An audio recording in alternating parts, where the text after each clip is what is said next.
வணக்கம். வெள்ளி இலக்கிய மேடையின் 99வது நிகழ்வாக இந்த நிகழ்வு நடைபெறவிருக்கிறது. 99 தாண்டி 100 கடப்பதற்காக இந்த மாத இறுதியில் ஒரு சிறப்பான விழா எடுக்க இருக்கின்றார்கள். வெள்ளி இலக்கிய மேடை சதத்தை தாண்டி கொண்டு இருக்கின்றது என்பதைத்தான் சொல்ல வேண்டும். இன்றைய நிகழ்ச்சி கம்பனை பற்றிய நிகழ்ச்சியாக அமையவிருக்கின்றது. இருபெரும் பேச்சாளர்கள் இரு படலங்களை பற்றி நம்மோடு உரையாட காத்து கொண்டிருக்கின்றார்கள். இவர்களுக்கெல்லாம் தலைமை தாங்கி இந்த கருத்தரங்கனை நடத்துவதற்காக ஐயா பொன் வேல்மயில் அவர்கள் நம்மோடு இணைந்திருக்கின்றார்கள். கேஜிஆர் அவர்கள் இன்று நம்மோடு இணைந்திருக்கின்றார்கள். இந்த நிகழ்ச்சியை ஆரம்பித்து வைப்பதற்காக அம்மா ரமணி பாலசாமி அவர்களை தமிழ் தாய் வாழ்த்து பாடுவதற்காக அன்போடு அழைக்கின்றோம். வாருங்கள் அம்மா. அனைவருக்கும் வணக்கம். தமிழ் தாய் வாழ்த்து. தமிழுக்கும் அமுதென்று பேர், அந்த தமிழ் என்ப தமிழ் எங்கள் உயிருக்கு நீர், உயிருக்கு நீர். தமிழுக்கும் அமுதென்று பேர், தமிழுக்கு நிலவென்று பேர். இன்ப தமிழ் எங்கள் சமூகத்தின் விளைவுக்கு நீர், தமிழுக்கு மனம் என்று பேர். இன்ப தமிழ் எங்கள் வாழ்வுக்கு நிருமித்த ஊர், தமிழுக்கு மதுவென்று பேர், தமிழுக்கு மதுவென்று பேர். இன்ப தமிழ் எங்கள் உரிமை பயிருக்கு வேர், பயிருக்கு வேர். தமிழுக்கும் அமுதென்று பேர், தமிழ் எங்கள் இளமைக்கு பால், தமிழ் எங்கள் இளமைக்கு பால். இன்ப தமிழ் நல்ல புகழ் மிக்க புலவர்க்கு மேல், புலவர்க்கு மேல். தமிழ் எங்கள் உயர்வுக்கு வான், இன்ப தமிழ் எங்கள் அசதிக்கு சுடர் தந்த தேன். தமிழ் எங்கள் உயர்வுக்கு வான், இன்ப தமிழ் எங்கள் அசதிக்கு சுடர் தந்த தேன். தமிழுக்கும் அமுதென்று பேர், தமிழ் எங்கள் அறிவுக்கு தோள். இன்ப தமிழ் எங்கள் கவிதைக்கு வைரத்தின் வாழ், வைரத்தின் வாழ். தமிழ் எங்கள் பிறவிக்கு தாய், இன்ப தமிழ் எங்கள் வளமிக்க உளமுற்ற தீ. தமிழ் எங்கள் பிறவிக்கு தாய், இன்ப தமிழ் எங்கள் வளமிக்க உளமுற்ற தீ. தமிழுக்கும் அமுதென்று பேர், அந்த தமிழ் இன்ப தமிழ் எங்கள் உயிருக்கு நேர், உயிருக்கு நேர். தமிழுக்கும் அமுதென்று பேர். வணக்கம்.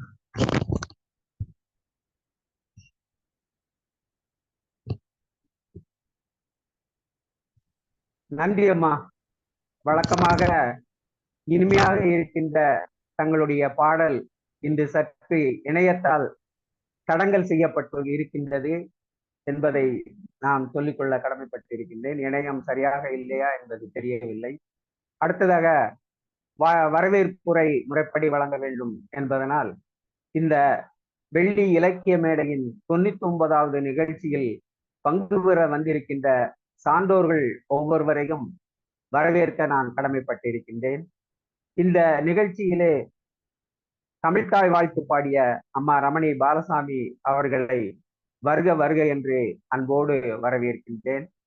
அடுத்ததாக இந்த நிகழ்ச்சியிலே தலைமையேற்று தலைமை உரை, முடிவுரை என்று நம்மளோடு பகிர்ந்து கொள்வதற்காக வருகை புரிந்திருக்கின்ற, பல ஆற்றல்களை தன்னிடம் அடக்கிக் கொண்டிருக்கின்ற, பல செயல்களை எல்லாம் செய்து கொண்டிருக்கின்ற ஐயா பொன் வேல்மயில் அவர்களை வருக வருக என்று நான் வரவேற்கின்றேன். இந்த வெள்ளி இலக்கிய மேடையை அமைத்து வாரந்தோறும் இலக்கிய நிகழ்ச்சிகளை நடத்தி சிலப்பதிகாரம், மணிமேகலை போன்றவற்றிற்கு விளக்க உரைகளை விளக்கி நம்மை எல்லாம் இலக்கியக்குள் குளிக்க வைத்துக் கொண்டிருக்கின்ற ஐயா கேஜிஆர் அவர்களையும் வருக வருக என வரவேற்கின்றேன். இந்த நிகழ்ச்சியில்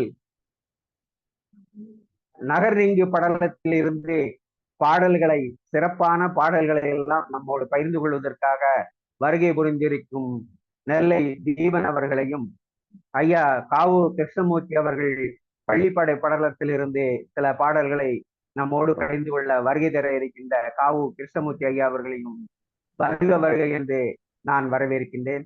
அடுத்ததாக இந்த நிகழ்ச்சியிலே பங்கு பெற்றிருக்கின்ற எங்கள் அன்பிற்குரிய சீனி ரவிபாரதி அவர்களையும், அம்மா ஜெயசக்தி அவர்களையும், உமையொரு பாகம் அவர்களையும், அம்மா கமலாதேவி அவர்களையும், ஐயா கபிலன் அவர்களையும், ஐயா கோபாலகிருஷ்ணன் அவர்களையும், தேன்மொழி அம்மா அவர்களையும், செந்தில்குமார் அவர்களையும், சிவரஞ்சனி அம்மா அவர்களையும், பானுமதி கிருஷ்ணகுமார் அவர்களையும் வருக வருகை என்று வரவேற்று அவர்களை எல்லாம் இந்த நிகழ்ச்சியை சிறப்புற அமைத்து தரும்படி கேட்டுக்கொண்டு, அடுத்ததாக வெள்ளி இலக்கிய மேடையை பற்றிய ஒரு சிறப்பான பாடல் வரிகளை எழுதிய ஐயா கூமாப்பா காவலின் பாடலை ஹைதராபாத் ஹரிசங்கர் அவர்கள் பண்ணோடு பாட அதனை இப்பொழுது ஒளிபரப்ப காத்திருக்கின்றார்கள். ஒளிபரப்ப கேட்டு மகிழுங்கள் என்று கேட்டுக்கொள்கிறேன்.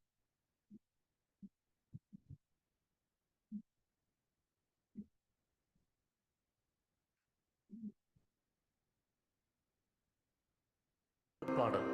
இந்த பாடலை எழுதியவர் எங்கள் அன்பு திரு கூமாப்பா கபிலன் அவர்கள். இந்த பாடலை பாடிக்கொண்டிருப்பது ஹைதராபாத்திலிருந்து ரவிசங்கர். வெள்ளிக்கிழமை மாலையிலே ஒன்று கூடுவோம், வெள்ளிக்கிழமை மாலையிலே ஒன்று கூடுவோம், வெள்ளி இலக்கிய மேடையிலே நின்று பாடுவோம். வெள்ளிக்கிழமை மாலையிலே ஒன்று கூடுவோம், வெள்ளி இலக்கிய மேடையிலே நின்று பாடுவோம். நல்ல தமிழ் இலக்கியத்தை நாமும் பாடுவோம், நல்ல தமிழ் இலக்கியத்தை நாமும் பாடுவோம். துள்ளி ஓடு புள்ளி மாநாளும் ஆடுவோம், நல்ல தமிழ் இலக்கியத்தை நாமும் பாடுவோம். துள்ளி ஓடு புள்ளி மாநாளும் ஆடுவோம். வெள்ளிக்கிழமை மாலையிலே ஒன்று கூடுவோம், வெள்ளி இலக்கிய மேடையிலே நின்று பாடுவோம். வள்ளுவனின் குறளமுதை விரும்பி சொல்லுவோம், தெள்ளு தமிழ் காப்பியத்தை திரும்பச் சொல்லுவோம். வள்ளுவனின் குறளமுதை விரும்பி சொல்லுவோம், தெள்ளு தமிழ் காப்பியத்தை திரும்பச் சொல்லுவோம். வெல்லும் தமிழை உலகின் காதில் கொண்டு செல்லுவோம், வெல்லும் தமிழை உலகின் காதில் கொண்டு செல்லுவோம். நல்ல தமிழ் வாடும் என உறக்க சொல்லுவோம், நல்ல தமிழ் வாடும் என உறக்க சொல்லுவோம். வெள்ளிக்கிழமை மாலையிலே ஒன்று கூடுவோம், வெள்ளி இலக்கிய வேளையிலே நின்று பாடுவோம். கம்பநாடன் சொல்லாடலை கேட்டு ரசிப்போம், கண்ணதாசன் பாடல்களின் தேனை சுவைப்போம். கம்பநாடன் சொல்லாடலை கேட்டு ரசிப்போம், கண்ணதாசன் பாடல்களின் தேனை சுவைப்போம். வெள்ளி மாலை தமிழ் அமுதை ஊடு கழிப்போம், வெள்ளி மாலை தமிழ் அமுதை ஊடு கழிப்போம். முல்லை மலர் தமிழ் கடலில் ஒத்து குளிப்போம், முல்லை மலர் தமிழ் கடலில் ஒத்து குளிப்போம். வெள்ளிக்கிழமை மாலையிலே ஒன்று கூடுவோம், வெள்ளி இலக்கிய மேடையிலே நின்று பாடுவோம். வெள்ளிக்கிழமை மாலையிலே ஒன்று கூடுவோம், வெள்ளி இலக்கிய மேடையிலே நின்று பாடுவோம்.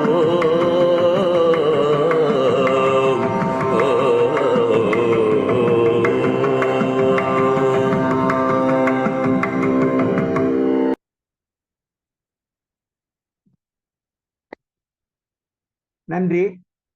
சிறப்பான பாடல் வரிகளுக்கு தன்னுடைய தென்குரலால் இசையோடு பாடிய ரவிசங்கர் அவர்களுக்கும் நன்றியினை கூறிக்கொள்ள கடமைப்பட்டிருக்கின்றோம். அடுத்ததாக இந்த நிகழ்ச்சியிலே தலைமை தாங்கி தலைமை உரையாற்ற வருகை புரிந்திருக்கும் ஐயா பொன் வேல்மயில் அவர்களை பற்றி அனைவருக்கும் நன்கே தெரியும். பூக்கடைக்கு விளம்பரம் தேவையா என்பதை போல் அவர் பூக்கடையாக இலக்கியத்தில் மணத்துக் கொண்டிருக்கின்றார் என்பதைத்தான் நான் கூறிக்கொள்ள ஆசைப்படுகின்றேன். அவரை பற்றி எவ்வளவு கூறினாலும் அவர் தமிழுக்காக தொண்டாற்றி வருகின்றார். 24 மணி நேரம் தமிழ் தமிழ் என்று ஒவ்வொரு நிகழ்ச்சியிலும் அவர்கள் பங்கேற்று தமிழை பரப்பி கொண்டிருக்கின்றார்கள், வளர்த்துக் கொண்டிருக்கின்றார்கள். இலக்கியத்தில் உள்ள நூல்களை எல்லாம் கற்று தேர்ந்து அவற்றையெல்லாம் நம்மளோடு பகிர்ந்து கொள்வதற்காக மிகவும் ஆவலோடு அவர்கள் காத்து கொண்டிருக்கிறார்கள். அழைத்த போதெல்லாம் தவறாமல் வந்து கருத்தரங்கிலும் சரி, தலைமை உரை ஆற்றுவதிலும் சரி, கருத்துரை வழங்குவதும் சரி, ஐயா அவர்களை மிஞ்ச யாரும் இல்லை என்று தான் சொல்ல வேண்டும். திருநெல்வேலி கழகத்தில் செயலாளராக இருந்து பணியாற்றி கொண்டிருக்கின்றார். கம்பனை வளர்ப்பதில் அவர் எத்தகைய பொறுப்புள்ள ஒரு இலக்கியவாதியாக இருக்கின்றார் என்பதைத்தான் அதை பறைசாரிக்கின்றது. வாசகர் இலக்கிய வட்டத்திலும் தலைவராக இருக்கின்றார். ஓய்வூதிய சங்கங்களில் தலைவராகவும் செயலாளராகவும் இருந்து இடையறாறு கண்ணூடி துஞ்சாமல் அவர் பணியாற்றி கொண்டிருக்கின்றார் என்றால் அவர் ஏன் இளமையோடு இருக்கின்றார் என்பதற்கு இதுதான் காரணம். ஏனென்றால் அவர் இளமையான தமிழை தினந்தினமும் பருகிக் கொண்டிருப்பதனால் அமுதை பருகியது போல் அவர் இளமையோடு என்றும் இருக்கின்றார் என்றுதான் கூறிக்கொள்ள நான் ஆசைப்படுகின்றேன். அப்படிப்பட்ட சிறப்புக்கும் பெருமைக்கும் உரிய ஐயா பொன் வேல்மயில் அவர்களை அன்போடு தலைமுறை வைத்து இந்த நிகழ்ச்சியை நடத்துமாறு அன்போடு கேட்டுக்கொள்கிறேன். வாருங்கள் ஐயா.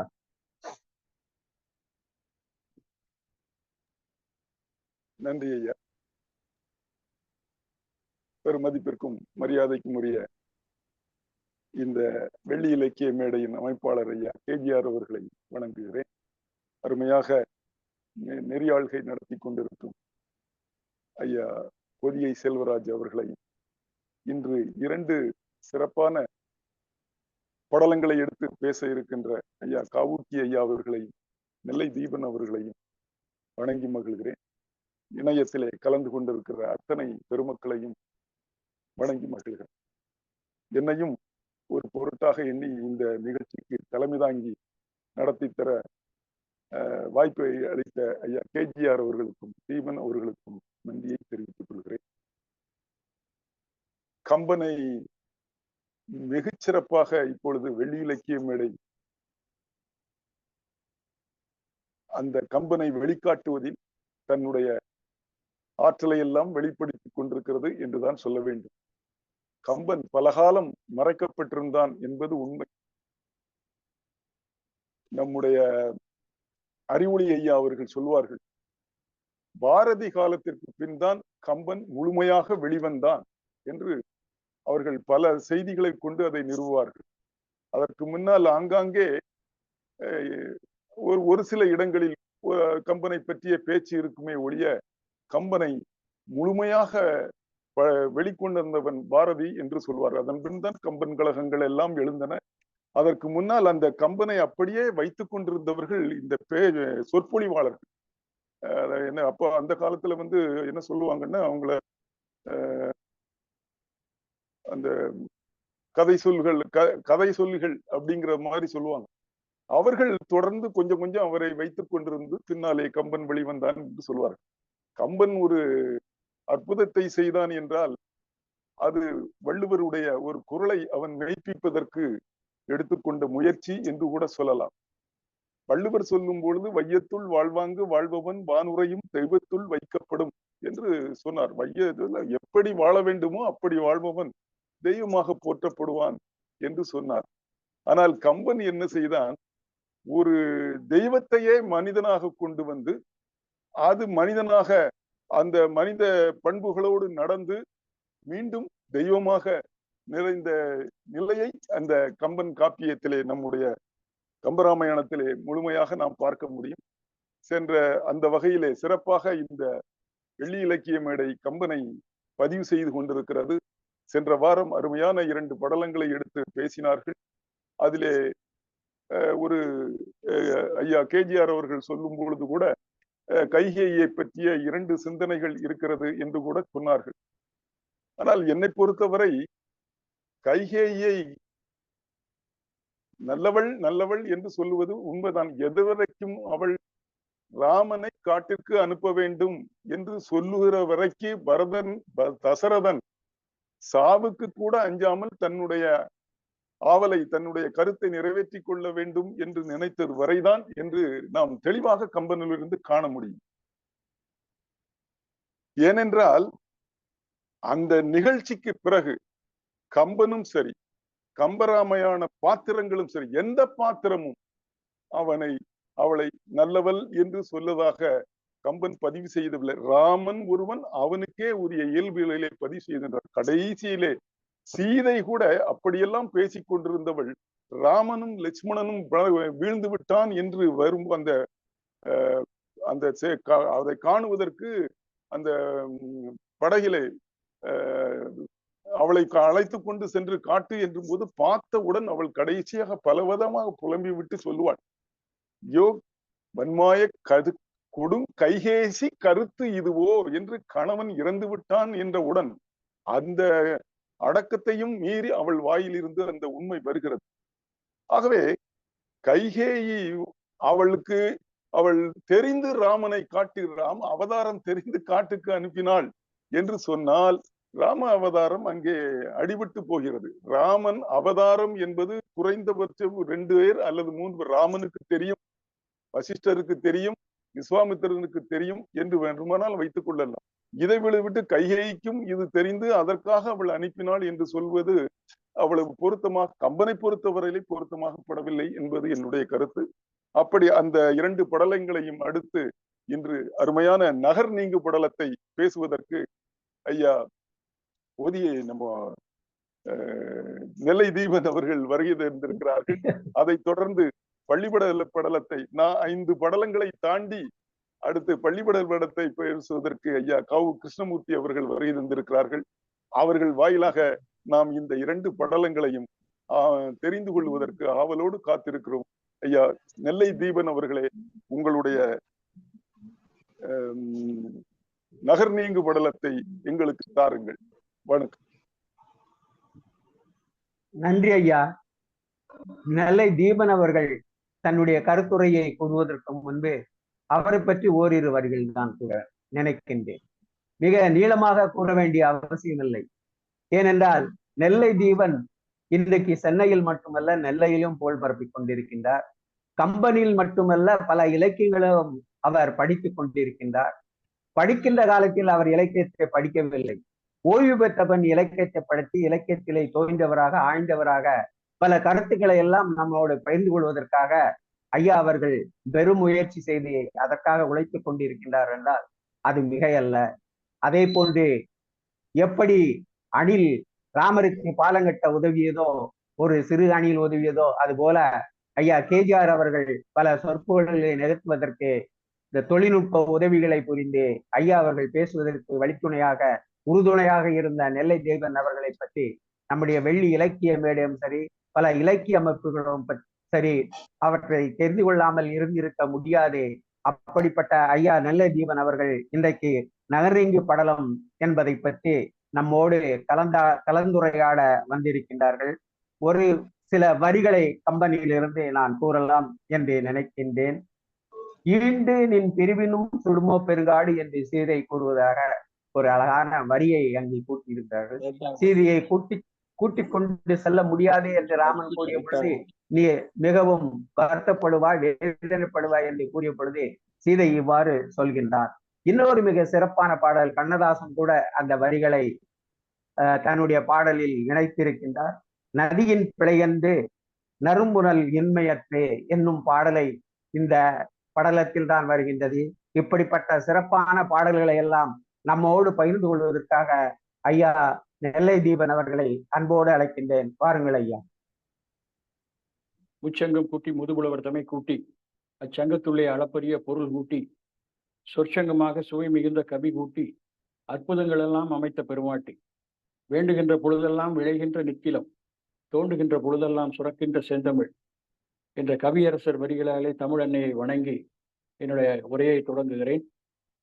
இன்றைய வெள்ளி இலக்கிய மேடையினுடைய நிகழ்ச்சிகளை தலைமையேற்றிருக்கிற மரியாதைக்குரிய ஐயா பொன் வேலுமயில் அவர்களே, வெள்ளி இலக்கிய மேடையினுடைய நிறுவனர் ஐயா மரியாதைக்குரிய KG ராஜேந்திர பாபு அவர்களே, நெறியாட்சியை சிறப்பாக செய்து கொண்டிருக்கின்ற பொதிகை செல்வராஜ் அவர்களே, தமிழ்தாய் வாழ்த்து பாடிய ரமணி பாலசாமி அம்மா அவர்களே, மற்றும் என் இலக்கிய சொந்தங்களே, உங்கள் அத்தனை பேருக்கும் என்னுடைய அன்பும் பண்பும் நட்பும் சார்ந்த வணக்கத்தை காணிக்கையாக்கி மகிழ்கிறேன். சென்ற வாரம் நான் பேசுகிற போது கையை வாங்கிய 2 வரங்களை பற்றி சொன்னேன். 2 முறை 2 விதமாக அவள் வரங்களை கேட்கிறாள். தயரதனிடம் கேட்கிற போது, ஏய வரங்கள் 2இல் ஒன்றினால் என் சேய் உலகாள்வது, சீதை கேழ்வன் போய் வனம் ஆள்வது.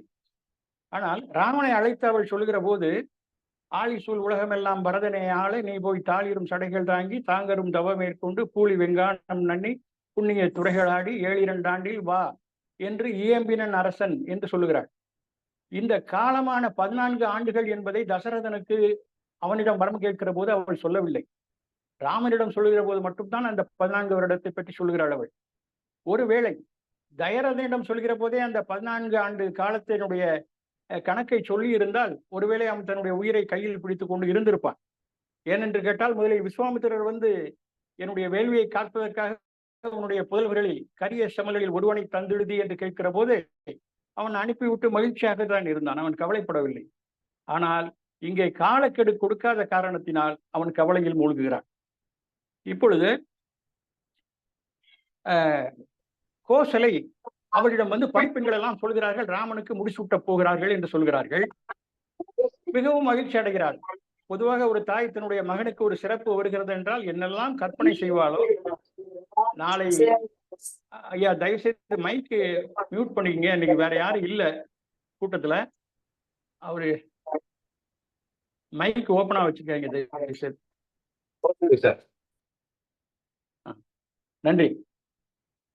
ஒரு தாய் தன்னுடைய மகனுக்கு சிறப்பு வருகிறது, நாளை பட்டம் முடிசூட போகிறான் என்கிற போது அவளுக்கு என்னெல்லாம் கற்பனைகள் வருமோ அப்படி கற்பனைகள் சிறகடித்து பறக்கின்றன. மகிழ்ச்சி கடலிலே மூழ்குகிறாள் என்கிறான் கம்பன். சிறக்கும் செல்வம் மகற்கு என சிந்தையில் பிறக்கும் பேர் உவகை கடல். சிறக்கும் செல்வம் என்பது முடிசூட்டுவது. சிறக்கும் செல்வம் மகற்கு என சிந்தையில் பிறக்கும் பேர் உவகை கடல். அதை கற்பனை செய்கிறாளாம். இலங்கை ஜெயராஜ் சொல்கிற போது மிக அருமையாக சொல்லுவார். இவ்வளவு நேரத்தில் ராமனுக்கு அங்கே அந்தணர்கள் எல்லாம் வேள்வி வளர்த்துக் கொண்டிருப்பார்கள், சிற்றரசர்கள் எல்லாம் வந்து வீட்டில் இருப்பார்கள், முனிவர்கள் எல்லாம் அங்கே இருப்பார்கள், நாட்டு மக்கள் எல்லாம் அரண்மனையிலே கூடியிருப்பார்கள். இப்பொழுது ராமனை அவனுடைய தம்பிமார்கள் எல்லாரும் சேர்ந்து அழைத்து விடுகிறார்கள். சிவப்பு கம்பளம் விரித்து அவனை அந்த அரண்மனைக்குள்ளே அழைத்து விடுகிறார்கள். புனித நீர் ஆட்டுகிறார்கள். 80 வரைக்கும் அவளுக்கு அந்த உவகை கடல் பொங்கிக் கொண்டே இருக்கிறது, அலையலையாய். ஆனால் கம்பன் சொல்லுகிறான், பிறக்கும் பேர் உவகை கடல் பெட்புற என்கிறான். பெட்புற என்றால் வத்தி போவது. சப்புன்னு வத்தி போச்சான். ஏன் அப்படின்னா, இந்த கற்பனைகளில் இந்த கட்டத்தில் ராமனுக்கு சூட்டப் போகிற முடி எங்கிருந்து எடுக்க வேண்டும்? தயரதனுடைய தலையில் இருந்து எடுக்க வேண்டும். மகனுக்கு சூட்டப் போகிற முடியை தன்னுடைய கணவன் தலையிலே இருந்து எடுக்கப்பட வேண்டும் என்கிற போது அவளுக்கு பொங்கிய அந்த உவகை கடல் வத்தி போச்சான். சிறக்கும் செல்வம் மகற்கு என சிந்தையில் பிறக்கும் பேர் உவகை கடல் பெட்புற வரக்கும் மா வடவை கணல் ஆனதால். வடவை கணல் என்பது கடலுக்குள்ளே இருப்பதாக புராண கதைகள் சொல்லுகின்றன. அது கடல் நீரை அதிகமாகாமலும் குறையாமலும் பார்த்துக் கொள்ளும் அப்படி ஒரு கணல். அந்த கணல் இதை வற்ற செய்து விடுகிறதா என்று சொல்லிவிட்டு கடைசி வரியிலே கம்பன் சொல்லுகிறான், துறக்கும் மன்னவன் எனும் துணுக்கமே. மன்னவன் எதையோ துறக்கப் போகிறான், இப்படித்தான் சொல்லுவான் கம்பன். ஆனால் மன்னவன் துறக்கப் போவது உயிராகவும் இருக்கலாம், முடியாகவும் இருக்கலாம். சிறக்கும் செல்வம் மகற்கு என சிந்தையில் பிறக்கும் பேர் உவகை கடல் பெட்புற வரக்கும் மா வடவை கணல் ஆனதால் துறக்கும் மன்னவன் எனும் துணுக்கமே. இதுதான் அந்த பாடல். இப்பொழுது ராமனுக்கு முடிசூட்டவில்லை என்று ஆகிவிட்டது. ராமன் வருகிறான் கோசலையை சந்திப்பதற்காக, தன்னுடைய தாயை சந்திப்பதற்காக வருகிறான். எப்படி வருகிறானா, குலைக்கின்ற கவரியின்றி கொற்றவென் கொடையுமின்றி. வெண்சாமரம் வீசி கொண்டு வருவார்கள் அல்லவா மன்னர் வந்தால், அது எதுவுமே இல்லை. குலைக்கின்ற கவரியின்றி கொற்றவென் கொடையுமின்றி இழைக்கின்ற விதி முன் செல்ல. விதி பிடிச்ச இழுக்குது அவனை. இழைக்கின்ற விதி முன் செல்ல தர்மம் பின் இறங்கி ஏக. தர்மம் பின்னாலே போகிறது. இந்த இழைக்கின்ற விதி முன் செல்ல என்பது நல்வினை தீவினை இரண்டு பக்கமும் சாமரங்கள் வீசிக்கொண்டு போகின்றதாம். பின்னால் தர்மம் பின் இறங்கி ஏக மலைக்குன்றம் மனையான் மௌலி கவித்தனன் வரும் என்று என்று தலைக்கின்ற உள்ளத்து அண்ணால் முன் கோசலை காத்து கொண்டிருக்கிறாள். தன்னுடைய மகனை பார்ப்பதற்காக முடிசூட்டி கொண்டு வருவான் என்று எதிர்பார்த்து கொண்டிருக்கிறாள். அவள் முன்னாலே ஒரு தமியன் வந்தான். தனியாக வருகிறான் ராமன். அப்பொழுது கோசலை கேட்கிறாள், ஒரு உரையாடல் ஒரு வீட்டிலே எப்படி இருக்க வேண்டும் அந்த பெற்றோர்களுக்கிடையே பிள்ளைகளுக்கிடையே என்பதையெல்லாம் மிக அழகாக இங்கே சொல்லி காட்டுவான் கம்பன். கோசலை சிந்திக்கிறாள். புனைந்திலன் மௌலி, தலையில் முடி சூட்டப்படவில்லை. குஞ்சி மஞ்சன புனித நீரால் நனைந்தில, தலைமுடி நனையவில்லை. புனித நீராட்டி இருந்தால் முடி நனைந்திருக்கும். அவனிடம் கேட்கிறாள், இடையூறு உண்டோ நெடுமுடி புனைதற்கு என்று கேட்கிறாள். நெடுமுடி புனைவதற்கு இடையூறு உண்டோ என்று கேட்கிறாள். நீ முடி சூடவில்லையா என்று கேட்கவில்லை. உன்னை விட இந்த நாட்டு நலன் முக்கியம் என்பதால் அந்த நிகழ்ச்சி நடக்கவில்லையா என்று கேட்கிறாள். இடையூறு உண்டோ நெடுமுடி புனைதற்கு என்று கேட்கிறாள். ராமன் சொல்கிற பதில் கோசலையிடம், பங்கமில் குணத்து எம்பி பரதனே துங்கமா முடி சூடுகின்றான். ஒரு குற்றமே இல்லாத பரதன் தான் முடிசூட்டப் போகிறான் என்று கோசலையிடம் சொல்கிறான். அப்படி சொன்ன போது அவள் கையை மேலே கோபப்படவில்லை. ஒரு சக்கரத்தை இப்படிதான் பண்ணுவான்னு எனக்கு தெரியும் அப்படின்லாம் கோபப்படலை. அவ என்ன சொல்றா, முறைமை அன்று என்பது ஒன்று உண்டு. இந்த மயில் குலத்திலே மூத்தவனுக்குத்தான் முடிசூட்ட வேண்டும் என்ற ஒரு முறை இருக்கிறது. அது ஒன்றுதான் பிரச்சனை. முறைமை அன்று என்பது ஒன்று உண்டு. இது முறை இல்லை, இருந்தாலும் கூட மும்மையின் நிறை குணத்தவன், 3 மடங்கு உன்னை விட நல்ல குணங்கள் உடையவன் பரதன். நின்னும் நல்ல நாள், உன்னை விட நல்லவன் அவன். குறைவுகளை எந்த குறையும் அவனிடம் சொல்ல முடியாது. அவனை அரசு கட்டிலே அமர்த்தி விட்டு நீங்கள் எல்லோரும் சேர்ந்து ஒற்றுமையாக இந்த நாட்டை வழிநடத்துங்கள் என்று சொல்கிறார். மெதுவாக ராமன் சொல்கிறான் தாயிடம். அவருடைய மனதை வருத்தப்படக்கூடாது என்பதற்காக மெதுவாக சொல்கிறான், அம்மா இன்னொரு கட்டளை ஒன்று இருக்கிறது. அப்பா சொன்னதாக அம்மா சொன்னார். என்ன கட்டளை என்று கேட்கிறார். ஆண்டு ஓர் ஏழினோடு ஒரு அகன் காண் இடை மாண்ட மாதவரோடு உடன் வைகி பின் மீண்டு நீ வர வேண்டும் என்றான். ஒண்ணுமில்ல, ஒரு 14 வருஷம் காட்டுக்கு போய் மாண்புடைய தவம் செய்யக்கூடிய முனிவர்களோடு இருந்து விட்டு பிறகு வர வேண்டும் என்று ஒரு கட்டளை இருக்கிறது என்று மெதுவாக சொல்கிறார். அவ்வளவுதான். கோசலை சொல்கிறாள், இது என்ன வஞ்சனையா? முதலில் அவனை கூப்பிட்டு நான் அரசாட்சி தருகிறேன் என்று சொல்லிவிட்டு இப்பொழுது இப்படி செய்தால் இது என்ன வஞ்சனையா என்று சொல்லிவிட்டு அவளால் இருக்க முடியவில்லை. கையை பிசைகிறாள். ராமனை பெற்ற வயிற்றை பிசைகிறாள். நன்று மன்னன் கருணை என்று அரற்றுகிறாள். மகனே, நீ என்ன தவறு இழைத்தாய் என்று கேட்கிறாள். கன்றினை இழந்த பசு போல துடிக்கிறாள்.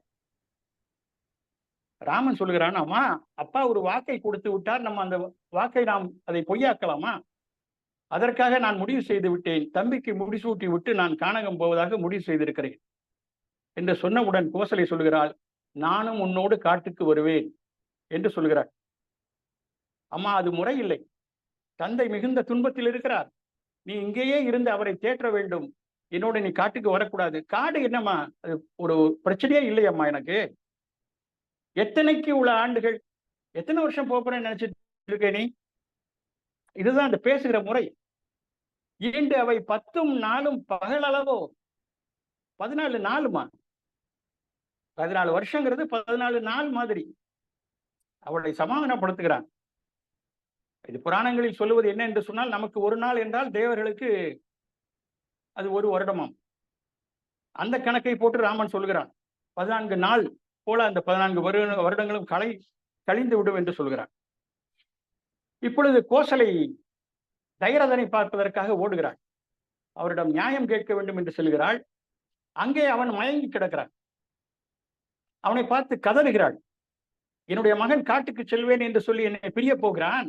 இப்பொழுது உன் உயிரும் பிரிந்து விட்டது என்று சொன்னால் எனக்கு ஆதரவாக யார் இருக்கிறார்கள் என்று கேட்கிறாள்.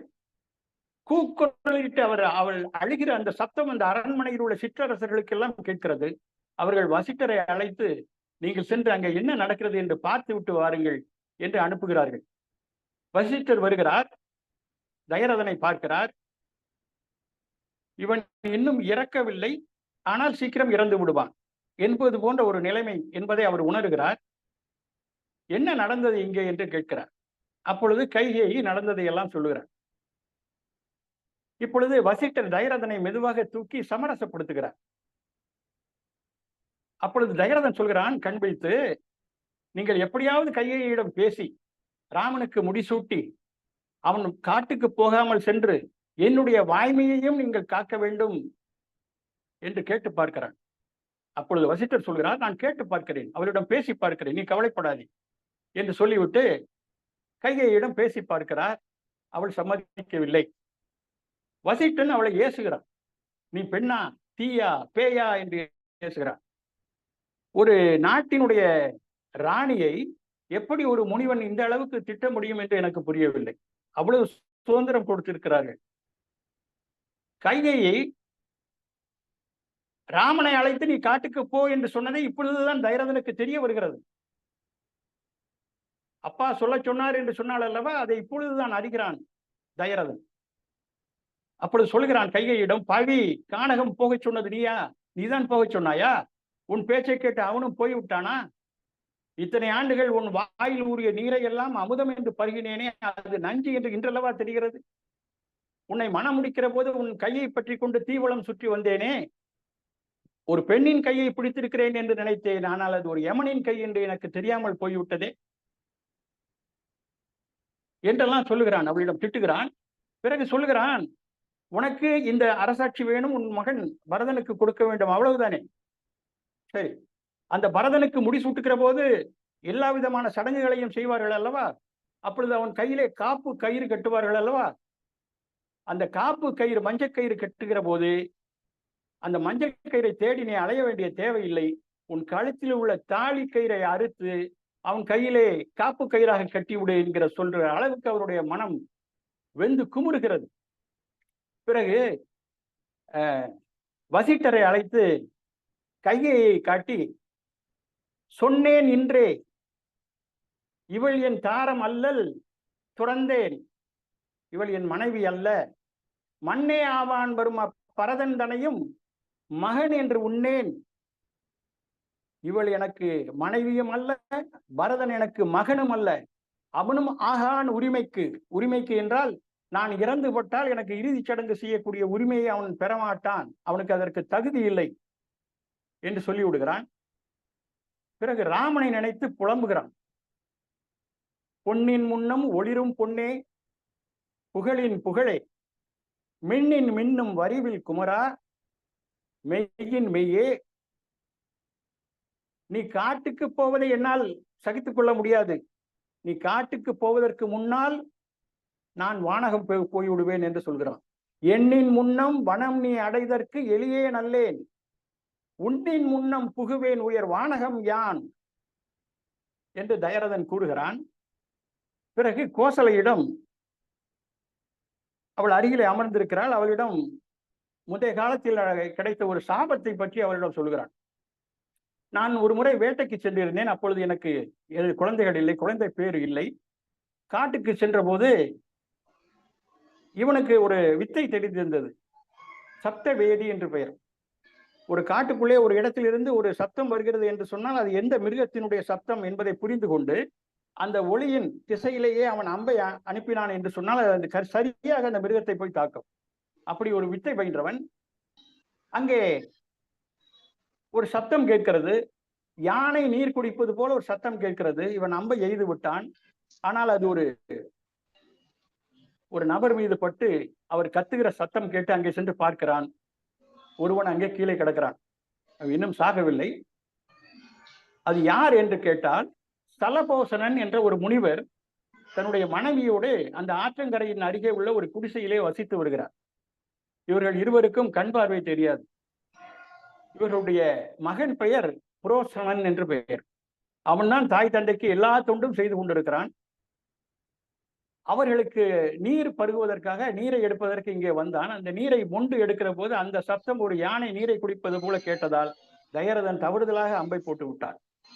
அப்பொழுது அந்த சிறுவன் சொல்கிறான், என்னுடைய தாய் தந்தையர் அந்த குடிலிலே இருக்கிறார்கள், நீங்கள் போய் நான் இப்படி இறந்து விட்டேன் என்பதை சொல்லாதீர்கள், முதலில் நீரை போடுங்கள், அவர்கள் நீர் பருகியதன் பின்னால் இந்த நிகழ்ச்சியை சொல்லுங்கள் என்று சொல்லிவிட்டு அவன் இறந்து போகிறான். தயரதன் அங்கே குடிலுக்கு செல்கிற போது அவர்கள் நீரை பருகிவிட்டு இவன் தன்னுடைய மகன் இல்லை என்பதை கண்டு கொண்டார்கள். அப்பொழுது தயரதன் உண்மையை சொல்லி விடுகிறான், என்ன நடந்தது என்பதை எல்லாம் சொல்லுகிறான்.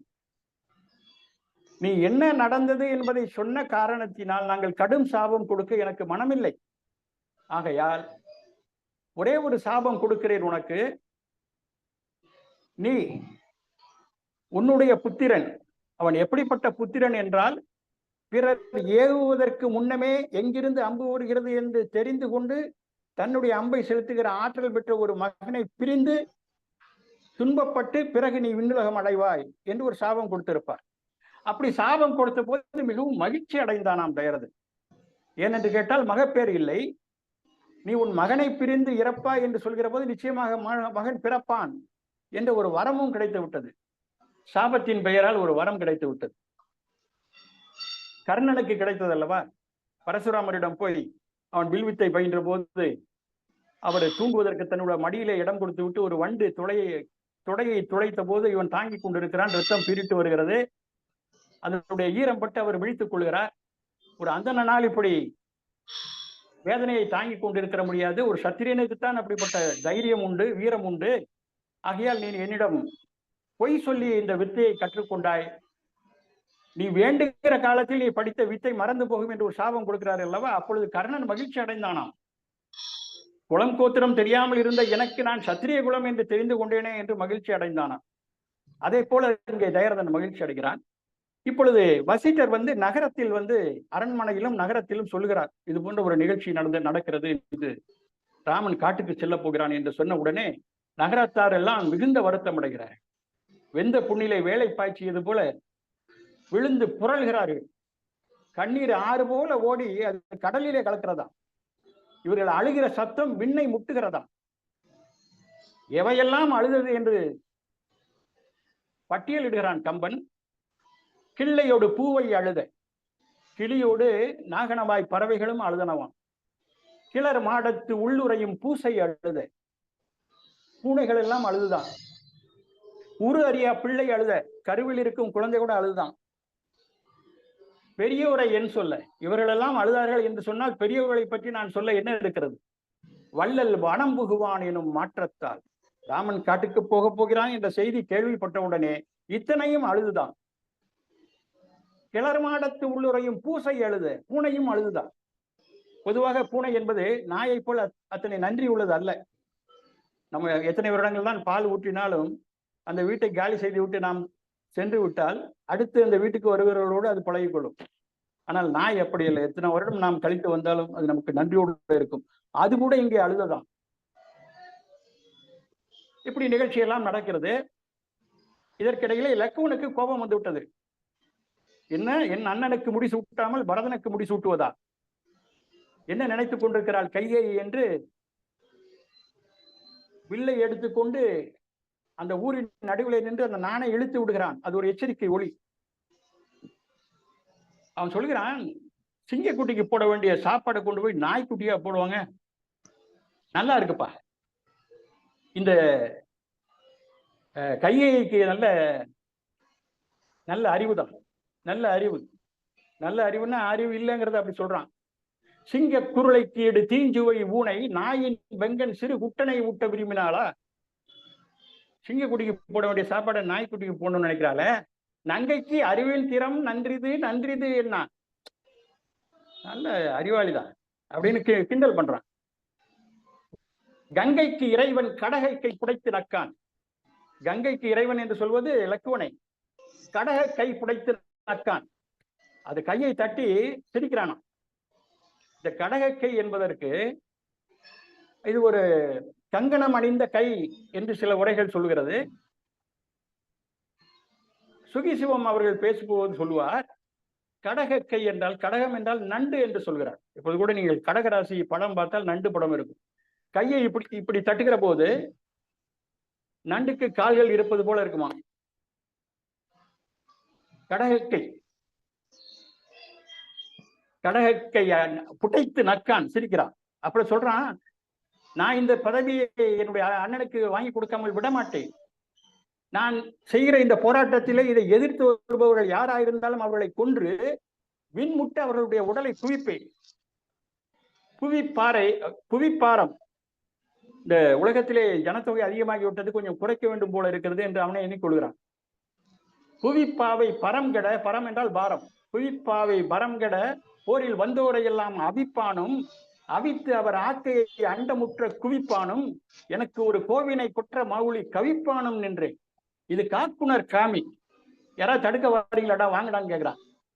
இப்பொழுது ராமன் அங்கு சென்று சமாதானம் செய்கிறார். ஏனென்று சொன்னால், இந்த சூழ்நிலையிலே ராமனை சுற்றியுள்ளவர்கள் யார் என்ன செய்தாலும் அது ராமன் சொல்லி செய்ததாகவே வரும் என்ற காரணத்தால் ராமன் போய் சமாதானம் செய்கிறான். கோபத்தோடு இருக்கிற தம்பியை ஒன்னொன்றாக சொல்லி கொண்டு வருகிறான். எடுத்த உடனே சொல்கிறான், தம்பி உனக்கு கோபமே வராதே, உனக்கு எப்படி கோபம் வந்தது என்று கேட்கிறான். இப்படி படிப்படிப்படியாக வருகிறான். பிறகு சொல்கிறான், நதியில் நீர் இல்லை என்று சொன்னால் அது நதியின் குற்றம் இல்லையாப்பா, தயரதன் குற்றமும் இல்லை, கைகேயி குற்றமும் இல்லை, பரதனுடைய குற்றமும் இல்லை, விதியின் குற்றம். நதியின் பிழையன்று நறுங்குடல் இன்மை அற்றே பதியின் பிழை என்று பயந்து நம்மை பிறந்தால் மதியின் பிழை என்று மகன் பிழை என்று விதியின் பிழை மைந்த இதற்கு நீ என்னை வெகுண்டது. விதியினுடைய தவறு என்று சொன்னால் நாம் யாரிடம் போரிடப் போகிறோம் என்றெல்லாம் சொல்லி படிப்படியாக அவனுடைய கோபத்தை தணிக்கிறான். பிறகு இவர்கள் எல்லோரும் சேர்ந்து சுமித்திரையை பார்க்க செல்கிறார்கள். சுமித்திரை அழுகிறாள், ராமன் சமாதானப்படுத்துகிறார். பிறகு அந்த இலக்குவனை கூப்பிட்டு சுமித்திரை அறிவுரை சொல்கிறாள். உனக்கு இனிமேல் வனம்தான் அயோத்தி, இந்த காடுதான் அயோத்தி, ராமனும் சீதையும் உனக்கு தாய் தந்தை போல, அவர்கள் கூடவே செல். அண்ணனும் படிக்கன்று உறவு கொண்டாடிட்டு போகாத, அண்ணன் எனும் படிக்கன்று அடியாளின் ஏவல் செய்து வேலைக்காரன் போல போடாங்கிறான். அண்ணன் எனும் படிக்கன்று அடியாளின் ஏவல் செய்தி மண்ணும் நகர்க்கு அவர் வந்திடின் வா, இன்றேல் முன்ன முடி. அயோத்தி நகருக்கு அவர் திரும்பி வந்தால் நீங்க வர வேண்டும், இல்லாவிட்டால் வரக்கூடாது என்று சொல்கிறார். இந்த இடத்திலே கம்பன் வெவ்வேறு மனப்பான்மை உள்ள 3 தாய்மார்களை நமக்கு காட்டுகிறார். கைகேயி தன்னுடைய மகனுக்கு முடி சூட்ட வேண்டும், அவ்வளவுதான். மாற்றாள் தாயினுடைய மகன் காட்டுக்கு சென்றாலும் பரவாயில்லை என்று நினைக்கக்கூடிய ஒரு தாய். கோசலை தன்னுடைய மகனுக்கு முடிசூட்டாவிட்டாலும் பரவாயில்லை, பரதனும் நல்லவன் தான், இருந்தாலும் என் மகனை காட்டுக்கு அனுப்பினது அநியாயம் இல்லையா என்று அவள் நினைக்கிறாள். ஆனால் சுமித்திரை மிகப்பெரிய தியாகி, அவளுக்கு எந்த பலனும் இல்லை, யாருக்கும் முடிசூட்டவில்லை அவளுடைய மகனுக்கு. ஆனால் ராமன் உடனே சென்று அவர்கள் வந்தால் வா, அவர்களுக்கு ஏதாவது ஆபத்து என்றால் உன் உயிர் முதலிலேயே முடிய வேண்டும் என்று சொல்லி அனுப்புகிறாள். இப்படி வெவ்வேறு தாய்மார்களை நாம் அங்கே பார்க்க முடிகிறது. இந்த தயரதன் இப்படி புலம்புகிறானே ராமனை பிரிந்து, அதை பற்றி குலசேகர ஆழ்வார் 9ஆம் திருமொழியிலே ஒரு 10 பாடல்கள் எழுதியிருக்கிறார். மிகவும் அருமையான பாடல்கள். ராமா பொருந்தார் கைவேல் நுதி போல் பரல் பாய, அந்த பரல்கள் எல்லாம் குத்துமடாவும் காலில், மெல் அடிகள் குருதி சோற, இந்த பாதங்கள் எல்லாம் ரத்தம் வருமே, விரும்பாத கான் விரும்பி வெயில் உரைப்ப, வெயில் அடிக்க மாட்டா ரொம்ப, வெறும் பசி நோய் கூற பசிக்குமே, இன்று பெரும் பாவியேன் மகனே போகின்றாய், கேகையர்கோன் மகளாய் பெற்ற அரும்பாவி சொற்கேற்ற அறிவினையேன் என் செய்கேன் அந்தோ யானே என்று புலம்பக்கூடிய பாடல்கள் ஒரு 10 பாடல்கள் மிகவும் நன்றாக இருக்கும். இவர்கள் எல்லாம் சுமித்திரியிடம் சொல்லி விடைபெற்றுக் கொண்டு வருகிற போது லக்குவனை வர வேண்டாம் என்று ராமன் சொல்கிறான். அப்பொழுது லக்குவன் சொல்கிறான், நீர் இருந்தாலே தானே ராமா மீன் இருக்கும், பூக்கள் எல்லாம் இருக்கும், பூமி இருந்தால் தானே உயிர்கள் எல்லாம் வாழும், சீதையும் நானும் உயிரோடு இருக்க வேண்டுமானால் யார் இருக்க வேண்டும், யாரோடு நாங்கள் இருக்க வேண்டும், நீயே சொல் என்று சொல்லுகிறான். பிறகு அவனை கட்டி அணைத்துக் கொண்டு கண்ணீர் விட்டு இலக்குவனை அழைத்துக் கொண்டு செல்கிறான். இங்கே ராமனுடைய மனைக்கு வருகிறார்கள். அங்கே கைகையை கொடுத்து அனுப்பிய மர உரியை எல்லாம் அணிந்து கொள்கிறார்கள். சீதையிடமும் அதையே தான் சொல்லுகிறான் ராமன், நீ வர வேண்டாம், நீ இங்கேயே இரு என்று சொல்கிறாள். அவள் சொல்கிறாள், உன் தந்தை தாய் வரம் கேட்க தந்தை கொடுத்தார் என்று சொல்லி அந்த கடமையை நிறைவேற்றுவதற்கு நீ காட்டுக்கு செல்கிறேன் என்கிறாயே, அது சிறப்பானதுதான். ஆனால் இங்கேயே இரு என்று நீ என்னை சொன்னாய் பார்த்தாயா, அது எவ்வளவு பெரிய தீச்சொல் என்று வருந்துகிறாள். பிறகு இவர்களை எல்லாம் அழைத்து கொண்டு காட்டினுடைய எல்லை வரை கொண்டு விடுவதற்காக சுமந்திரன் தேரை எடுத்துக் கொண்டு வருகிறான். இவர்கள் எல்லோரும் தேரில் ஏறி அந்த நகரை விட்டு நீங்கி காட்டின் எல்லைக்கு போய் சேர்கிறார்கள். அனைவருக்கும் நன்றி, வணக்கம். நன்றி ஐயா. மிக சிறப்பாக நகர்விங்கு படலத்தை பற்றி எடுத்து கூறினீர்கள். கம்பனில் எத்தகைய உணர்ச்சிகள் நிகழ்ச்சிகள் எல்லாம் இருக்கின்றன என்பதை இந்த படலத்தை பற்றி எடுத்து கூறி எம்மை கம்பனில் ஆள இழுத்து அழகாக எடுத்து சென்றீர்கள் என்பதை கூறி, அடுத்ததாக பள்ளிப்படை படலம் என்பதை பற்றி பேசுவதற்காக ஐயா காவு கிருஷ்ணமூர்த்தி அவர்களை அன்போடு அழைக்கின்றேன். ஐயா அவர்களை பற்றி கூறுவது என்றால், வங்கியில் பணிபுரிந்தவர், இன்றைக்கு இலக்கிய பணியாற்றுகின்றார். பல 300க்கும் மேற்பட்ட பட்டிமன்றங்களில் ஐயா அவர்கள் பங்கேற்றிருக்கின்றார்கள். கருத்தரங்கம் எங்கு நடந்தாலும் அவற்றில் பங்கு கொள்வதில் ஐயா அவர்கள் தவறுவதே இல்லை. கருத்தரங்கில் பேசுவதும் சரி, கவியரங்கில் கவி பாடுவதிலும் சரி, ஐயா அவர்களுக்கு இடை ஐயா அவர்கள் தான் என்று கூற வேண்டும். வயது ஒரு குறையல்ல என்பதை எண்ணி இலக்கியத்திற்காக தன்னை அர்ப்பணித்துக் கொண்டிருக்கும் ஐயா காவு கிருஷ்ணமூர்த்தி அவர்கள் இந்த படலத்தை பற்றி பேச வந்திருக்கின்றார்கள். பரதன் படையோடு வருவதை கண்ட குகன் வெகுண்டான். அவர்களை அழிக்காவிட்டால் நான் குகன் அல்ல, நாய்க்குகனாவேன். இவனுக்கு குறைக்க மட்டும்தான் தெரியும், கடிக்க தெரியாது என்று ஊரார் என்னை வெறுக்கட்டும் என்று கூறுகின்ற பல நிகழ்ச்சிகள் எல்லாம் இந்த படலத்தில் இருக்கின்றன. அவற்று போல பல நல்ல செய்திகளையும் நல்ல நிகழ்ச்சிகளையும் நம்மோடு பகிர்ந்து கொள்வதற்காக ஐயா காவு கிருஷ்ணமூர்த்தி அவர்களை அன்போடு அழைக்கின்றேன். பாருங்கள் ஐயா.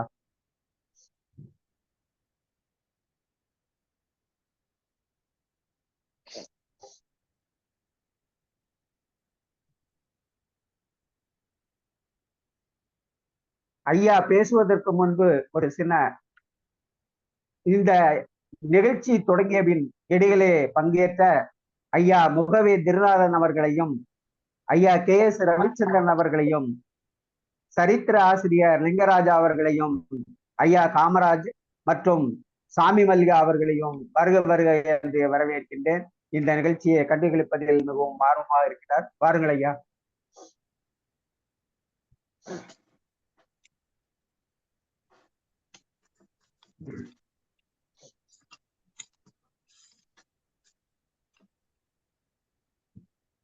இந்த இனிய கூட்டத்துக்கு தமிழ் வாழ்த்து பாடிய ரமணி பாலசாமி அவர்களே, மிகச் சிறப்பாக நெறி ஆள்கை நடத்தி கொண்டிருக்கின்ற ஒதுகை மு செல்வராஜ் அவர்களே, தொழில்நுட்பத்தை மிக சிறப்பாக செய்து கொண்டிருக்கின்ற மதிப்புக்குரிய ஆசி குமரன் அவர்களே, இந்த இனிய கூட்டத்தை தலைமையேற்று மிகச் சிறப்பாக நடத்தி கொண்டிருக்கின்ற கம்பன் கழகத்தை மிகச் சிறப்பாக நடத்தி கொண்டிருக்கின்ற பொன் வேலுமயில் அவர்களே,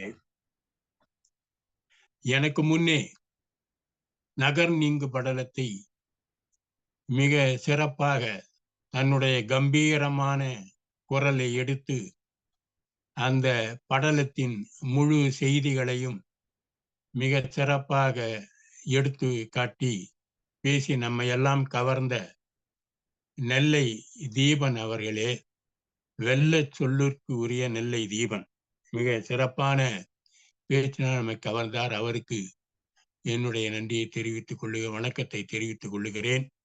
அதே போல பின்னாலே நன்றி உரை நவில இருக்கின்ற யாரும் அனைவருக்கும் என்னுடைய வணக்கத்தை தெரிவித்துக் கொள்ளுகிறேன்.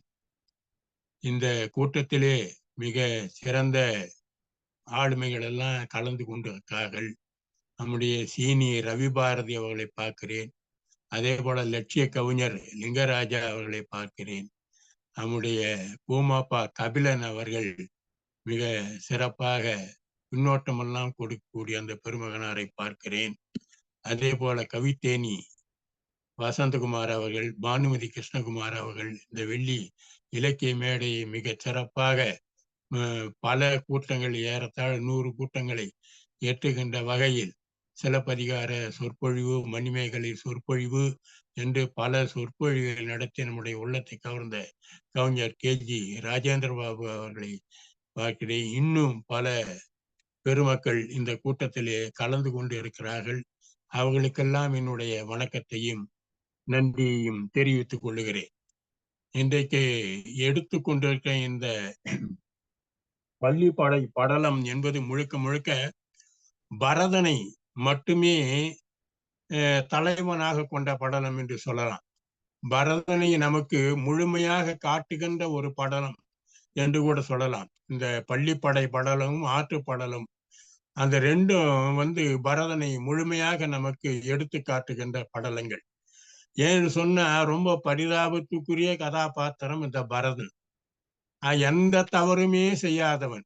ஆனா எல்லாருமே அவனை சரியா புரிஞ்சுக்கல. சினிமால ஒரு வசனம் வரும், என் கேரக்டரே புரிஞ்சுக்க மாட்டேன்டியடா அப்படின்னு இந்த சத்யராஜா யாரோ ஒரு வசனம் பேசும். அந்த மாதிரி இந்த பரதனுடைய கேரக்டர் முழுசா யாருமே புரிந்து கொள்ளாத அளவுக்கு இருக்கிற பாத்திரம். ஆனா அவன் ரொம்ப வெளிப்படையானவன். இதுக்கு காரணம் என்னன்னு புலவர் கீரன் ஆராய்ச்சி செய்து ஒரு கருத்து சொல்றார். அதாவது ஒருத்தரை அளவுக்கு மீறி நம்ம மனசுல வச்சு புகழ்ந்து புகழ்ந்து பேசிட்டோம்னா அவங்க மேல இருக்கிற மிகையான பற்றுனால அவருக்கு இணையா இருக்கிறவங்க மேல தானாவே ஒரு வெறுப்பு வந்துருமா. அந்த மாதிரியான ஒரு வெறுப்பு பரதன் மீது மற்றவர்களுக்கு வந்து விட்டது. ராவனை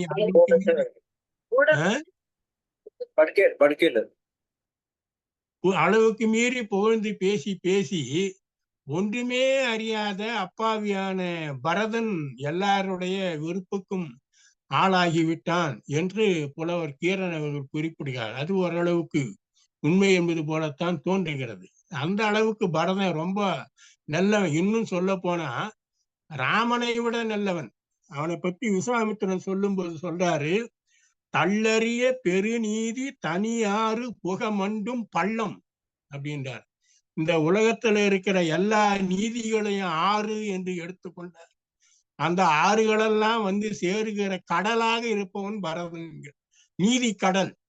பரதனை பத்தி விஸ்வாமித்திரர் சொல்லும் போது என்ன சொல்றார், நீதி கடல் அப்படின்னு சொல்றாரு. சிலப்பதிகாரத்துல கண்ணகியை பற்றி அறிமுகப்படுத்தும் போது இளங்கோவடிகள் சொல்றாரு, போதிலார் திருவினார் புகழுடை வடிவென்றும் தீதிலா வடமீனின் திறமிவள் திறமென்றும் மாதரார் தொழுதேத்த வயங்கிய பெருங்குணத்து காதலாள் பெயர் மண்ணும் கண்ணகி என்பாள் மன்னோ அப்படின்றாருல.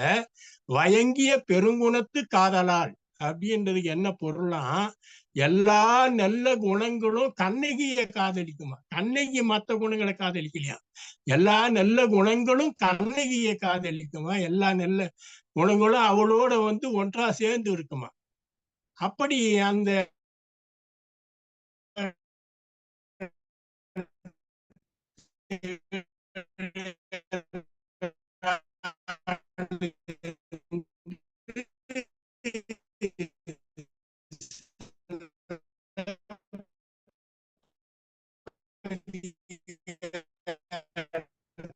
ஒளி சரியா வரல, சத்தம் வரவில்லை.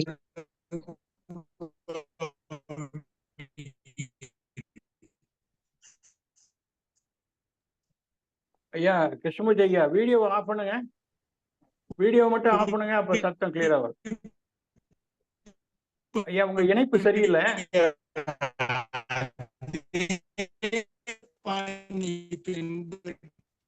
சிக்னல் கிடைக்கல. இருங்க ஏம்பா, வீடியோ ஆஃப் பண்ணுப்பா. வீடியோ ஆஃப் பண்ணப்பதான் சத்தம் வரும். கேட்கவே இல்லை, ஒன்னும் கேட்கல. தள்ளறிய பெருநீதி தனியா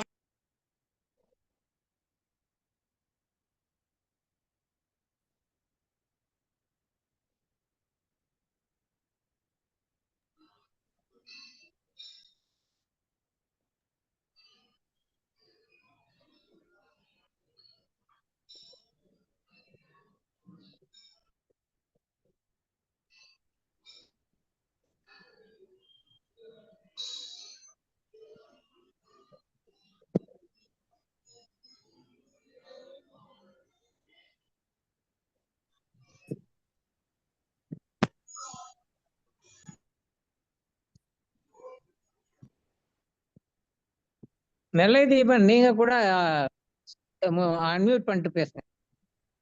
இல்ல நான் சொல்லிட்டேன், அவர்கிட்ட ஃபோன் பண்ணி சொல்லிட்டேன். திரும்ப சரி, சரி. இணைப்புல வந்து வீடியோவை ஆஃப் பண்ணிட்டு நீங்க பேசுங்கன்னு சொல்லிட்டேன். சரி சரி.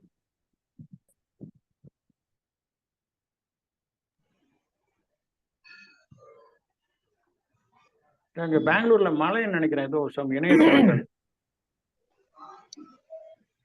ஐயா நல்லா பேசிட்டு இருந்தது, கேரக்டரவே புரிஞ்சுக்கிற மாட்டாங்கன்ற ரொம்ப அற்புதமா தலை தொடங்கினாரு. ஐயா வந்துட்டாங்க, பேசுங்க ஐயா. நம்ம எல்லாம் இணையத்தையே புரிஞ்சுக்கல, அதான் ஐயா தடங்கள் வரும். இருங்க, காவுக்கு ஐயா.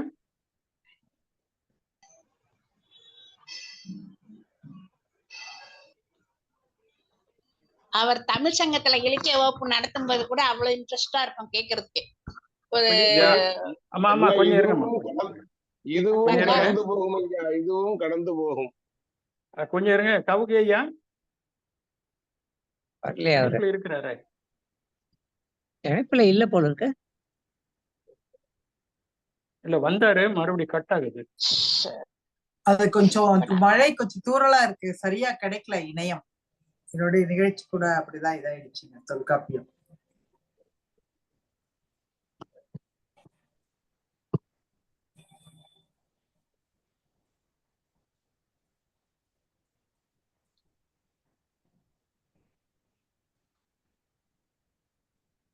லைன்ல இருக்கிறாரு நெல்லை தீபன், போன் இருந்தா போன் பண்ணி பாருங்க.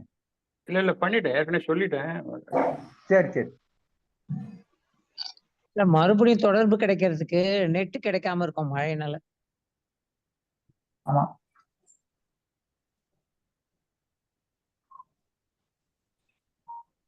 துட்டு போடலன்னா நெட்டு கிடைக்காதியா. ஆமா.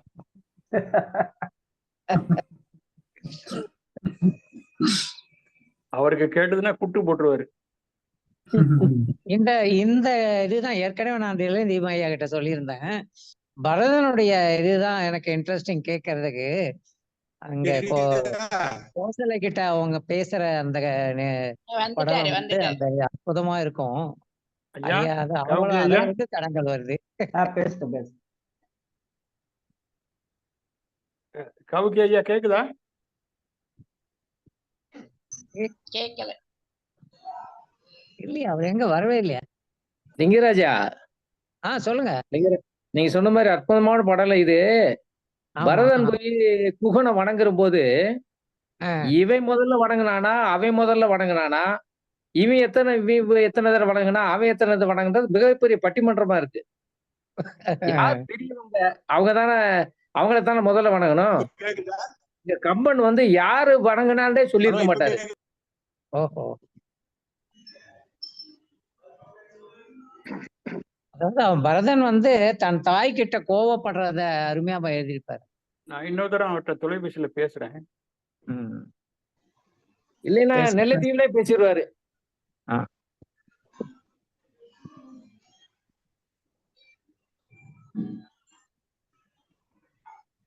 வந்துட்டாரு நினைக்கிறேன்.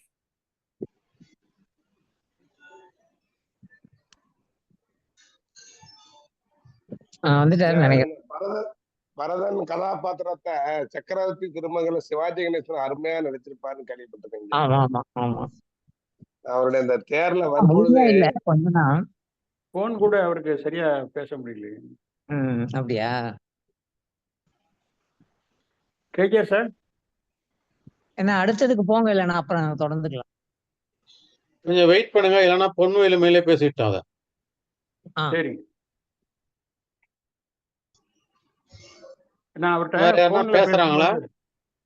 போன்ல கொஞ்சம் தடங்கள் இருக்கு. இவங்க பேசுறாங்களா? பானுமதி கிருஷ்ணகுமார் பேசுறீங்களாமா?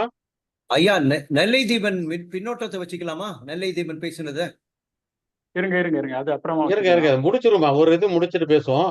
ஏமா பானுமதி அம்மையார் நீங்க பேசுறீங்களா?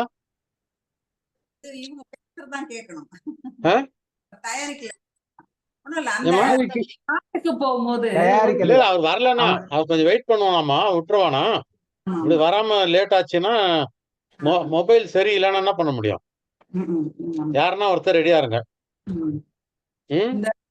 இந்த ஒரு 2 விஷயம் சொல்லலாம். அந்த வயிற்றுல இருக்கிற குழந்தை சொல்லும் போது ஒரு படம் 3 முகம்னு ஒரு படம் வந்தது, ரஜினிகாந்த் சொல்வாரு, என் பேரை அந்த செந்தாமரை சொல்வார் வில்லன், என் பேரை சொன்னா வயிற்றுல இருக்கிற குழந்தை வாயை பத்திக்கோ அப்படின்வாரு. அதுக்கு ரஜினி சொல்வாரு என் பேரை சொல்லிப்பாரு. அவரு ஏதோ ஒரு போலீஸ் காவல் அதிகாரி, என் பேரை சொல்லிப்பாரு, அந்த குழந்தை வந்து தன் வாயும் பொத்திக்கிட்டு அவங்க அம்மா வாயும் பொத்தோம் அப்படின்வாரு. குழந்தைன்ற சிந்தனை வந்து கம்பராமாயணத்திலேயே இருக்குது.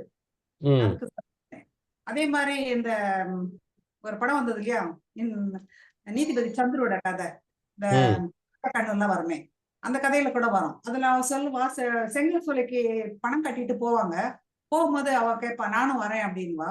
அந்த கதாநாயகன் சொல்லுவாரு இல்ல நீ வரக்கூடாது, நீ வந்து அந்த செங்கல் சூளையில வேகணுமா அப்படின்னு கேட்பாரு. அதுக்கு அந்த பெண் சொல்லுவா, நான் இந்த முத்தமிழ் சுவைக்கலாம்ல பேசியிருந்தேன், அதுக்கு அந்த பெண் சொல்லுவா இது உன்னை விட்டு பிரிஞ்சு இருக்கிறத விட அந்த செங்கல் சூளை சுட போகுது அப்படின்பா. அதே சொல் வந்து கம்பராமாயணத்துல சீதை கேட்பா, நீ பிரிவினும் சுடுமோ அப்பெரும் காடு அப்படின்பா. நீ வராத அதெல்லாம் கொதிக்கும் அப்படின்னு சொல்லும் போது சீதை சொல்வா நீ பிரிவினும் சுடுமோ அப்பெரும் காடு அப்படின்பா. அதெல்லாம் வந்து அந்த ஒரு ஒப்பீடா நம்ம பார்த்துட்டே போலாம், ஒரு சுவாரஸ்யத்துக்கு சொல்லலாம். அதே மாதிரி வந்துட்டார் நல்லது.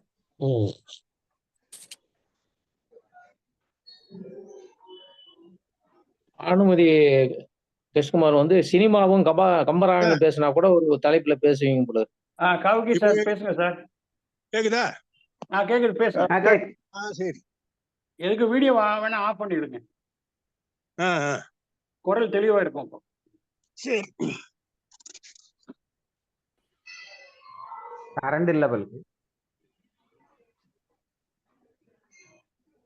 பேசுங்க ஐயா.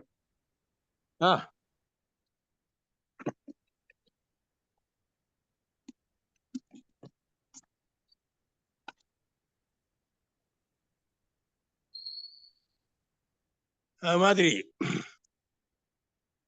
தள்ளறிய பெருநீதி தனியாறு புகமொன்றும் பள்ளம் என்று விஸ்வாமித்திரன் வாயிலாக கம்பன் பரதன் கருத்தை தெரிவிக்கிறான்.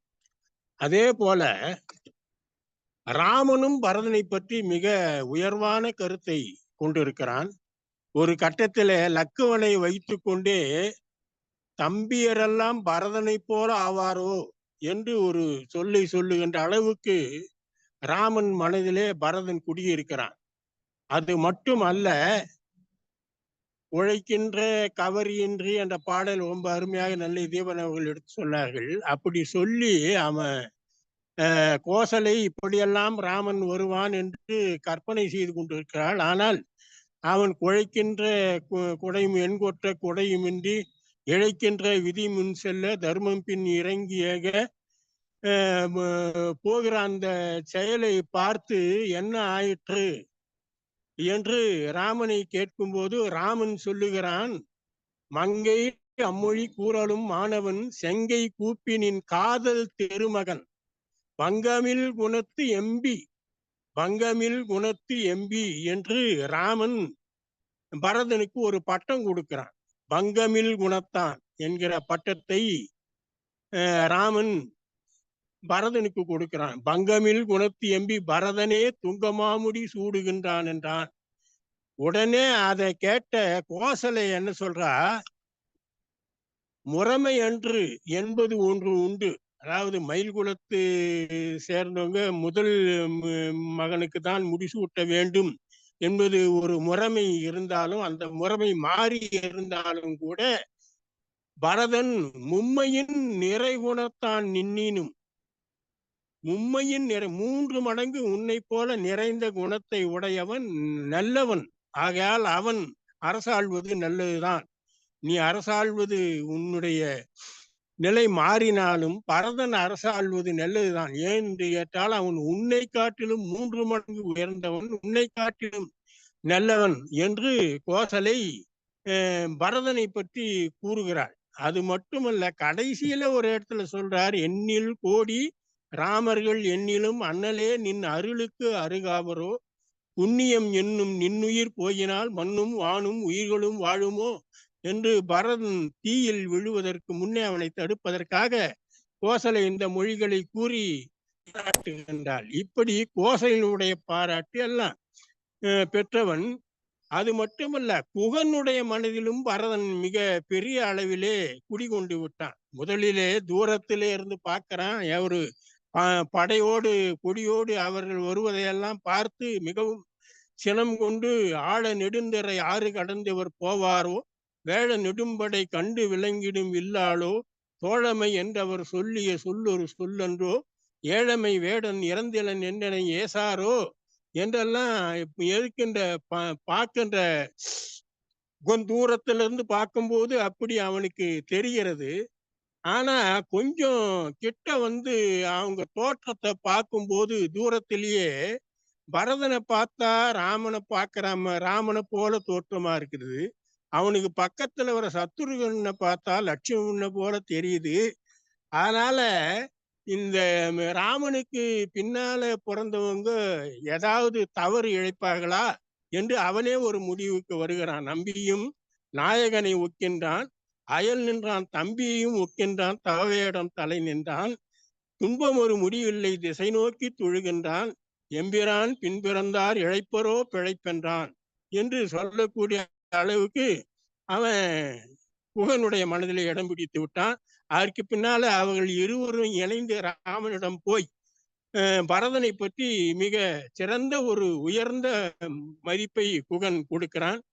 அது தாயுரை கொண்டு தாதை உதவிய தரணி தன்னை தீவினை என்ன நீத்து சிந்தனை முகத்தில் தேக்கி கோயினை என்ற போது புகழினோய் தன்னை கண்டால் 1000 ராமர் நின் கீழ் ஆவரோ தெரியலமா என்று சொல்லக்கூடிய அளவுக்கு குகனுடைய மனதிலே ராமன் நிறைந்திருக்கிறான். அது மட்டுமல்லாமல் வாலி புகழான் பரதனை. வாய்மையும் மரபும் காத்து மண்ணுயிர் துறந்த வள்ளல் தூயவன் மைந்தனே நீ பரதன் முன் தோன்றினாயே. இந்த அவன் அம்ப 8 ராமன் தான் அப்படின்றது தெரிஞ்சுக்கிட்டு ராமன் கிட்ட வந்து நீதி கேட்கிறான். வாலி அப்படி நீதி கேட்கும்போது சொல்றான், வாய்மையும் மரபும் காத்து மண்ணுயிர் துறந்த வள்ளல் தூயவன் மைந்தனே. தூயவன் மைந்தனேன்னா தசரனுடைய புதல்வனே என்று பொருள். வாய்மையும் மரபும் காத்து மண்ணுயிர் துறந்த வள்ளல் தூயவன் மைந்தனே நீ பரதன் முன் தோன்றினாயே என்று குறிப்பிடுகிறான். பரதன் முன் தோன்றினாயே என்று சொல்லும் போது ரொம்ப நல்லவனான பரதன் முன்னே தோன்றிய அவனுக்கு அண்ணனாகிய நீ இந்த செயலை செய்யலாமா? தீமைதான் பிறரை காத்து தான் செய்தால் தீங்கன்றாமோ, தாய்மையும் அன்றினற்கும் தருமமும் தழுவி நின்றோய் என்று வாலி ராமனை பற்றி கேள்வி வைக்கும் போது பரதனை குறிப்பிட்டு பரதனுக்கு அண்ணனாக நீ இந்த தவறை செய்யலாமா என்று கேட்கிறான். அந்த அளவுக்கு எல்லாருடைய மனதிலும் ஒரு நல்ல உயர்ந்த இடத்தை பிடித்தானே தவிர யாரும் பரதனை சரியாக புரிந்து கொள்ளவில்லை என்றுதான் அந்த செய்தி போகிறது. அந்த அளவுக்கு பரதன் ஒரு பரிதாபத்துக்குரிய பாத்திரமாக, ஒரு அனுதாபத்துக்குரிய பாத்திரமாக எல்லாருமே வந்து அந்த புரியாதவர்களெல்லாம் அவனை வெறுக்கின்ற ஒரு பாத்திரமாக பரதன் நமக்கு காட்டப்படுகிறான். என்றாலும் அந்த பரதனுடைய செயல்களை பார்க்கும்போது அந்த பள்ளிப்படை படலம் முழுவதும் பரதனே ஆக்கிரமித்து கொண்டிருக்கிற ஒரு நிலையிலே பரதனுடைய செயல்கள் அனைத்தும் நம்மை கவருகின்றன. அதுல ஒரு 136 பாட்டு மொத்தம். அந்த 136 பாட்டுல பல செய்திகளை கம்பன் சொல்லி கொண்டு போகிறான். அதுல பல பாடல்கள் ஏறத்தாழ 50 20 பாடல்கள், அப்புறம் ஒரு 40 இப்படி பல செய்திகளை சொல்லுகின்ற பாடல்கள். என்ன செய்யறான் பரதன் வந்து இந்த மாதிரி தசரதன் இறந்து போகிறான், ராமன் காட்டுக்கு போய் விடுகிறான். தசரதன் இறந்து விட்டனாலே ஈம கடன்கள்லாம் செய்ய வேண்டும் என்பதற்காக பரதனை அழைத்து வர வசிஷ்டரெல்லாம் கூடி பரதனை அழைத்து வருவதற்காக தூதர்களை அனுப்புகிறார்கள். அப்படி தூதர்களை அனுப்பும் போது அவரிடத்துல சொல்லுகிறார்கள், பரதனிடம் செய்தியை சொல்லும் போது ரொம்ப ரொம்ப நாகரிகமாக அவன் முழு உண்மையை தெரிந்து கொள்ளாத வகையில் செய்தி, அதே நேரத்தில் இது உண்மை என்று அவன் உணர்கின்ற வகையில் செய்திகளை சொல்ல வேண்டும் என்று சொல்லி அனுப்புகிறார்கள். சொல்லி அனுப்பும் போதுதான் அவங்க போய் அங்க பரதன் கிட்ட செய்திகளை சொல்றாங்க. அப்படி சொல்லும் போதே கம்பன் ஒரு சொல்றான் இங்க. பொறியில் தூதுவர் போயினார் பொய்யிலார் என்றான். பொய்யிலார் அப்படின்ற சொல்ல பாருங்க. ஏன்னா அவங்க பொய் தான் சொல்ல போறாங்க. அங்க பொய்.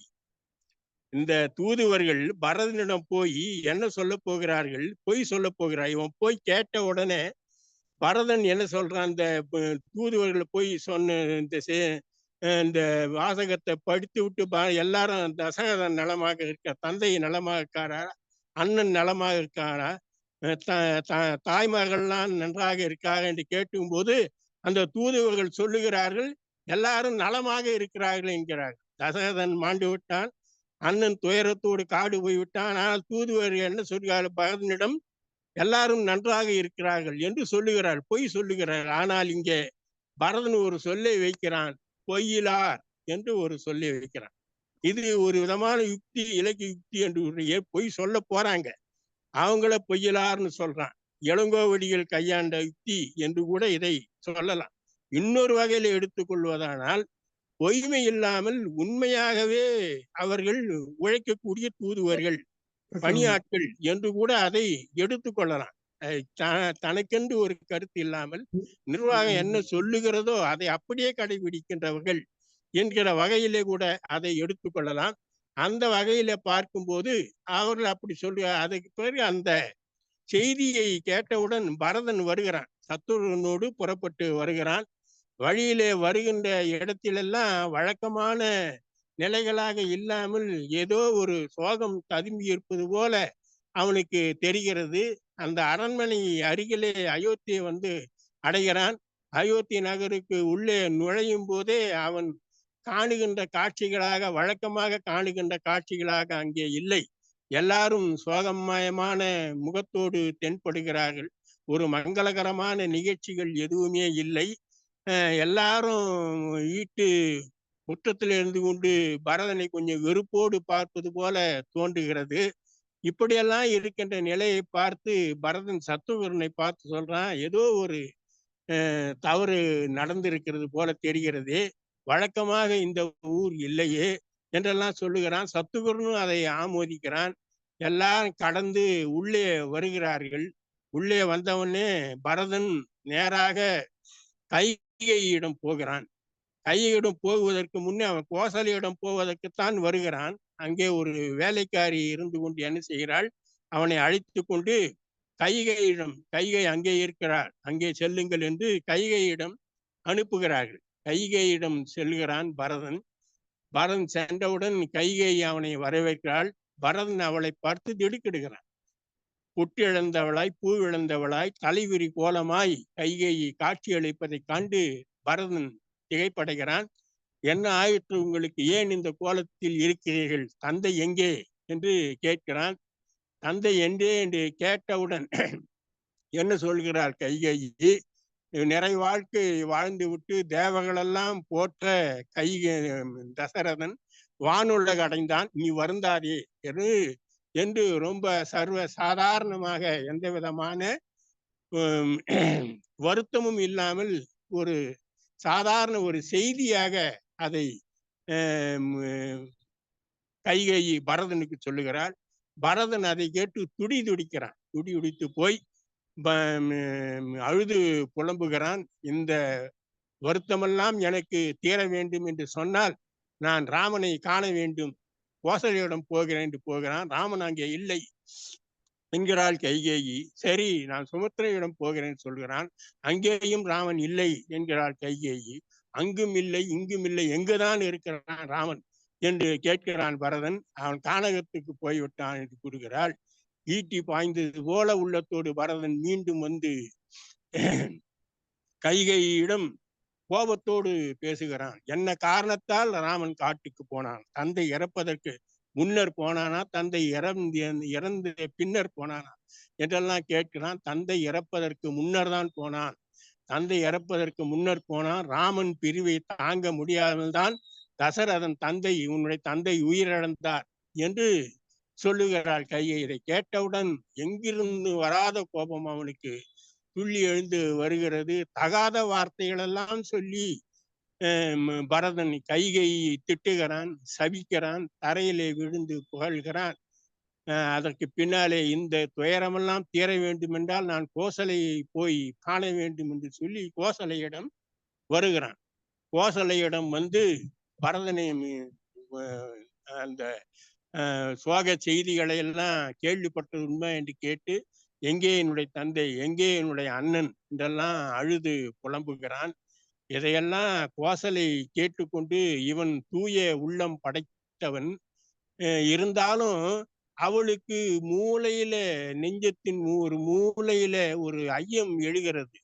ஒருவேளை இவனுக்கு அந்த வஞ்சனை செய்தி தெரிந்து இவனும் உடந்தையாக இருந்திருப்பானோ என்கிற ஐயம் கோசலைக்கு இருக்கிறது. அதை வெளிப்படையாக கேட்காமல் மறைமுகமாக கேட்கிறாள். இந்த வஞ்சக எண்ணம், இந்த சதியெல்லாம் உனக்கு தெரியாதா என்று கேட்டு விடுகிறார். இந்த கேள்வி கைகேயி சொன்ன சொற்களை விட பரதனுக்கு ஈட்டியாக நெஞ்சத்திலே பாய்ந்து அவனை உறுத்துகிறது. அவன் உடனே நெருப்பில் விழுந்த புழு மாதிரி துடிக்கிறான் பரதன்.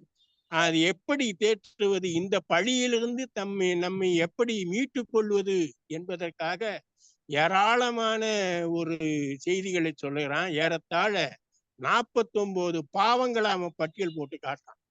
1, 2 அல்ல, 49 பாவங்களை பட்டியல் போட்டு காட்டி, இந்த பாவங்கள் புரிந்தவர்கள் எந்த நரகத்துக்கு செல்வார்களோ அந்த நரகத்துக்கு நான் செல்வேன். உண்மையிலேயே நான் இந்த வஞ்சக செய்தி எனக்கு தெரிந்திருக்குமானால் இந்த 49 பாவங்கள் செய்தக்காகலே இவர்கள் செல்லுகின்ற நரகத்துக்கு நான் செல்வேன் என்று அழுது புலம்புகிறான். அதை கேட்ட பின்னர் தான் கோசலை மனதிலே துணிவு பெறுகிறாள். இவன் தீமையான நெஞ்சத்தோடு உள்ளவன் அல்லன், இவன் தூயவன் தான் என்கிற முடிவுக்கு வருகிறாள்.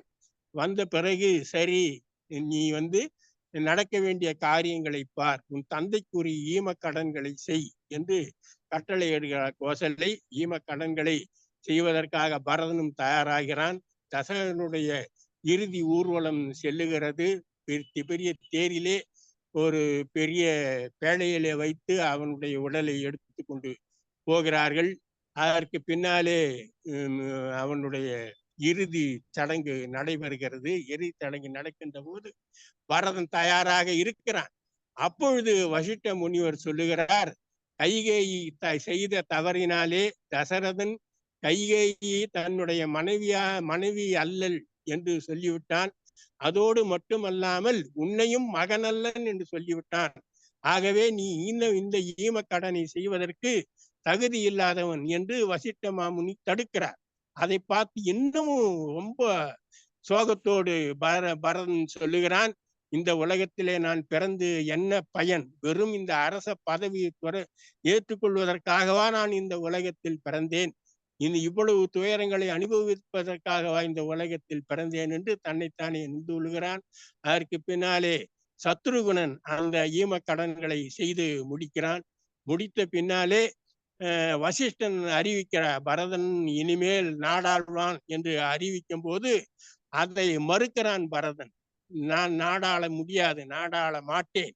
காட்டுக்கு போக ராமனை காட்டுக்கு போய் திரும்பி நாட்டுக்கு வரவழைத்து அவனிடம் நாட்டை ஒப்படைத்து அவரைத்தான் ஆளச் செய்வேனே தவிர நான் நாடாள மாட்டேன் என்று ஒரு உறுதிமொழியை ஏற்கிறான். அப்பொழுது அதற்கு பின்னாலே எல்லாரும் ராமன் சென்ற காட்டுக்கு செல்ல தயாராகிறார்கள். அனைவரும் செல்லுகிறார். சுமத்திரன் அனைவரும் செல்லுகிறார்கள். இடையிலே கூனியும் வருகிறாள். கூனியை பார்த்து சத்ருடன் கோபப்பட்டு அவளை தாக்க போகிறான். அந்த நேரத்திலே பரதன் தடுக்கிறான். இது மாதிரி நிகழ்ச்சிகள்லாம் நடக்கிறது. ஒரு இடத்திலே ராமனும் சீதையும் பாயுரித்து படுத்திருந்த அந்த இடத்தை பார்க்கிறான் பரதன். அப்படியே மெய்மறந்து நிற்கிறான். அதற்கு பின்னாலே அந்த தேர் பரதன் நாட்டுக்கு போய்விட்டான் என்று மக்களை நம்ப வைப்பதற்காக முதலிலே தூங்கி கொண்டிருக்கும் போது தேரை பின்பக்கமாக திருப்பி நாட்டுக்கு ஓட செய்கிறார்கள். அந்த தேர் சுவடுகளை பார்த்து மக்கள் எல்லாம் ராமன் நாட்டுக்கு திரும்பிவிட்டான் நம்பி நாடு திரும்புகிறார்கள். அதற்கு பின்னாலே அதுக்கு முன்னாலே ராமன் காட்டுக்கு போய் விடுகிறான். காட்டில் அந்த இடத்திலிருந்து ராமன் காட்டுக்கு நடந்து சென்றான் என்ற செய்தியை அறிந்த பரதன் அதுவரைக்கும் தேரிலே வந்தவன் அந்த இடத்துக்கு அப்புறம் அதற்கு பின்னாலே காட்டுக்கு நடந்து செல்கிறான். இப்ப நடந்து சென்று பின்னாலே ராமனை சந்திக்கிறான் என்றெல்லாம் அது முடிகிறது. இந்த பள்ளிப்படை படலம் என்கிற இந்த படலம் அந்த ராம தசரதனுக்கு ஈமக்கடன் செய்து முடிக்கின்ற வரையில் நடந்து செல்கிறது.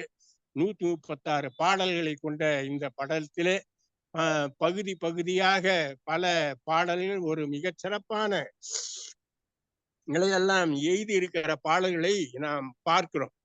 அதுல ஒரு இடத்துல சொல்றான் கம்பன், இந்த தசரதன் இறந்த செய்தியை கேட்டு பரதன் அப்படியே கீழே விழறான். கீழே விழறது எப்படி இருக்குது என்றத சொல்லும் போது ஒரு மரம் அப்படியே நெடுஞ்சான் கிடையாக கீழே விழுவது போல பரதன் விழுந்தான் என்று சொல்ல வருகிற கம்பன் அங்கே ஒரு செய்தி தருகிறான். அவனுடைய தலை விரிந்து அலங்கோலமாக இருக்கிறான். தலை முடியெல்லாம் விரிந்து அலங்கோலமா இருக்கிறது. மரத்தினுடைய இலை கிளை செடிகள் போல இலைகள் கிளைகள் போல இருக்கும். அந்த தலை விரிந்து அலங்கோலமா இருந்தான்.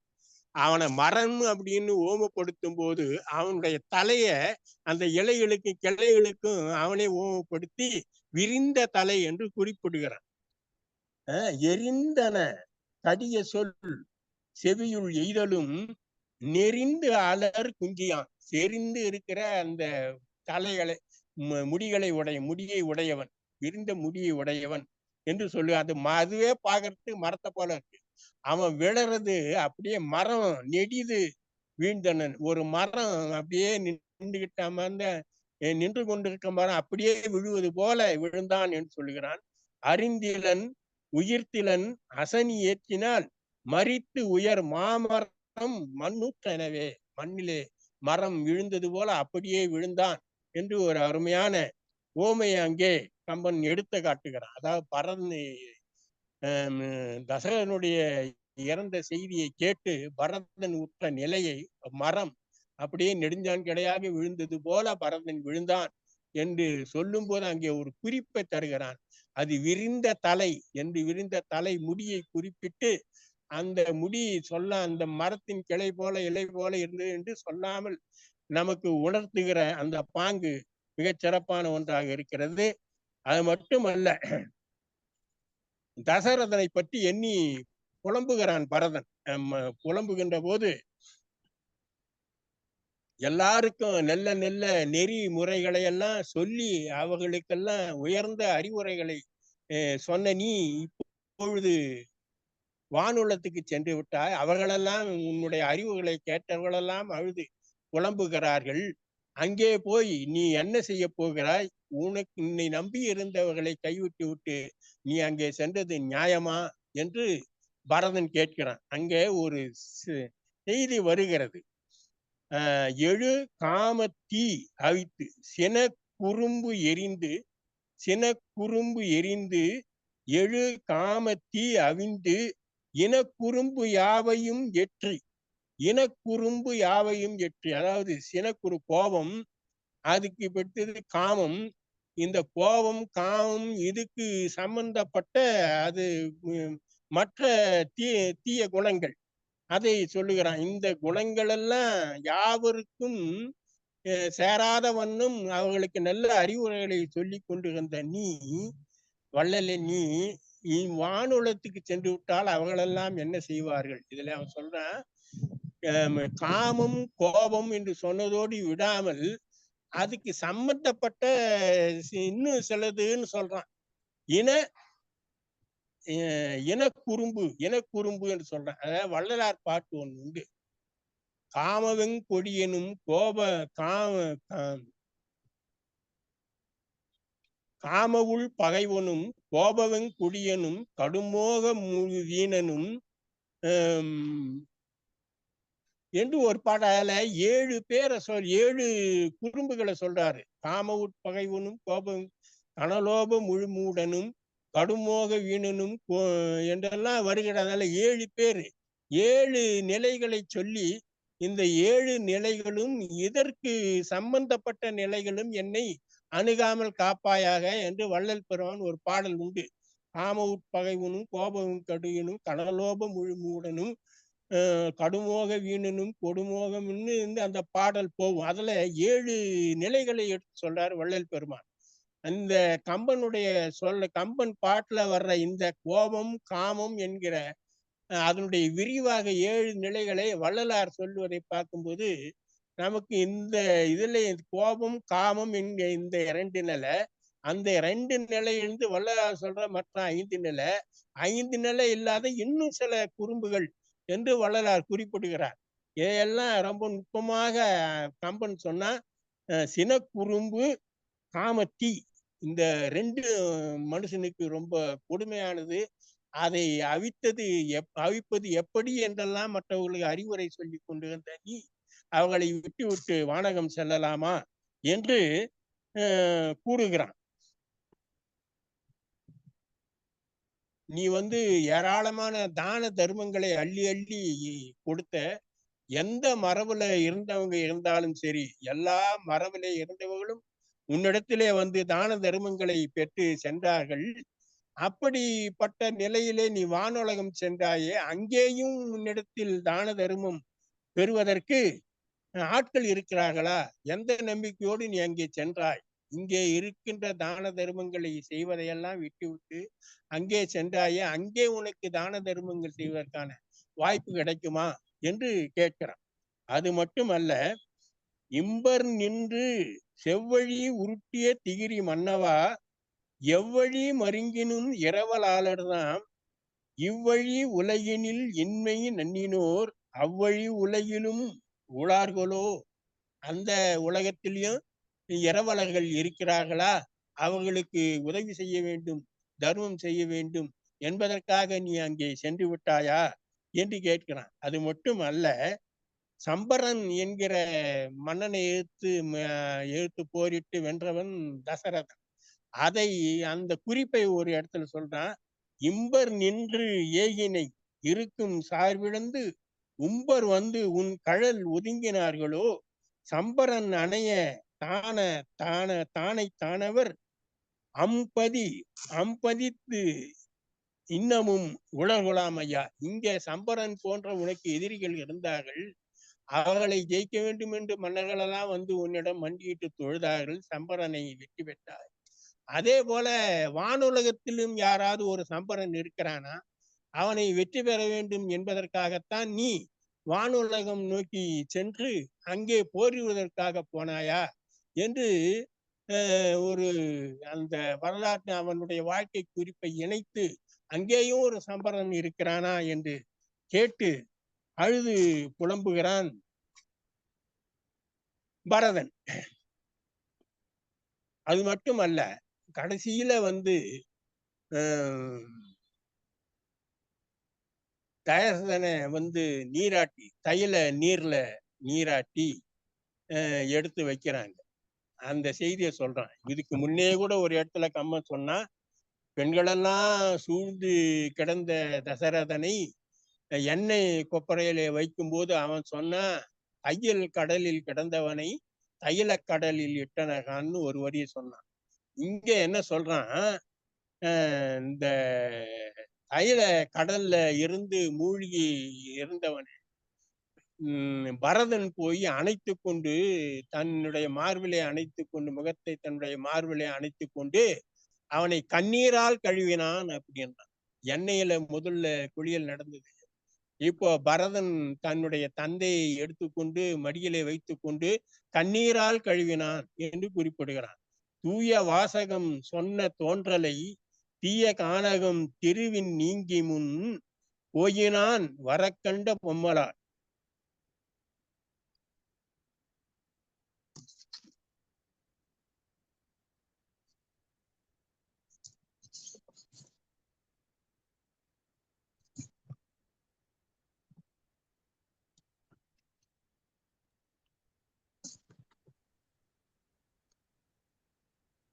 ஐயா இணையத்துல இருக்கீங்களா? மண்ணின் மேல் விழுந்து அலறி மாழ்குவான் அண்ணாய் ஆழியான் அண்ணல் ஆழியான் அவனி காவலான் எண்ணெய் உண்ட பொன் எழில்கொள் மேனியை கண்ண நீரிலால் கழுவி ஆற்றினான் அப்படின்னா. கண்களுக்கு பெருகி வருகிற நீரினால எண்ணெயில இருந்த அந்த தசரதன் எடுத்து மடியில வைத்து கொண்டு கண்களின் நீரினாலே அதை கழுவி ஆட்டி அவனை நீராட்டுகிறான் என்று சொல்லும்போது நம்முடைய உள்ளமெல்லாம் அப்படியே உருகி போகிறது. அந்த அளவுக்கு தசரதனை பரதன் எந்த அளவுக்கு நேசித்தான் என்பதையும் எப்படியெல்லாம் அழுது புலம்புகிறான் என்பதையும் முழுமையாக கம்பன் அப்படியே நமக்கு காட்டுறான். அந்த இந்த நிகழ்ச்சிகள் எல்லாம் சொல்லும் போது பின்னால வர்றவங்க இப்படித்தான் அதை பின்பற்றி கண்ணதாசன் கூட அழகப்ப செட்டியார் மறைந்து போன பிற்பாடு அவரை பற்றி பாடும்போது சொன்ன அழகப்ப செட்டியார் நிறைய கல்லூரிகள்லாம் ஏற்படுத்தி அறிவு தொண்டு செய்தவர், கல்வி தொண்டு செய்தவர். அதை மனதிலே வைத்து கொண்டு முதலாளிமார்களிலே முழு முதலை கல்விக்கே முடிந்து வைத்த முதல் ஆளை நீ கொன்றாய், மற்றவர்கள் வாழ்கின்றார் முதல் அடிக்க, சதிகார சாவே உன் வயிற்றினிலே சர்வகலா சாலை காண இதமான ஆள் வேண்டும் என்றோ எம் பெருமானை கொண்டு சென்றாய் அப்படின்னு சாவு குறித்து பாடும்போது அங்க எதுவும் சர்வகலாசாலை யூனிவர்சிட்டி எதுவும் இல்லைன்றதுக்காக அழகப்ப செட்டியாரை எத்தும் போய் அங்க ஒரு சர்வகாலை திறக்க வேண்டும் என்பதற்காக சாவே நீ எங்கள் அழகப்ப செட்டியாரை கொண்டு சென்றாயா என்று கண்ணதாசன் பாடுவார். அதே மாதிரி இதெல்லாம் கம்பனுடைய சாயல் என்று தான் சொல்ல வேண்டும். கம்பன் தான் அதை சொல்றான். சாம்பரனை கொல்ல வேண்டும் என்று இங்கே மன்னர்கள் கேட்டுக்கொண்டது போல வானுலகத்திலே ஒரு சாம்பரன் நிற்கிறானா, அவனை கொல்ல வேண்டும் என்று தேவர்கள் உன்னை அழைத்தார்களா, அதற்காக நீ அங்கே போனாயா என்று இப்படியெல்லாம் கற்பனை செய்து சொல்லுகின்ற அளவுக்கு அந்த இரங்கற் பாடல்கள் அமைந்திருக்கின்றன. 3 நிகழ்ச்சிகள் மொத்தம். ஐகேயி பரதன் வாக்குவாதம், அதற்கு பின்னாலே கோசலை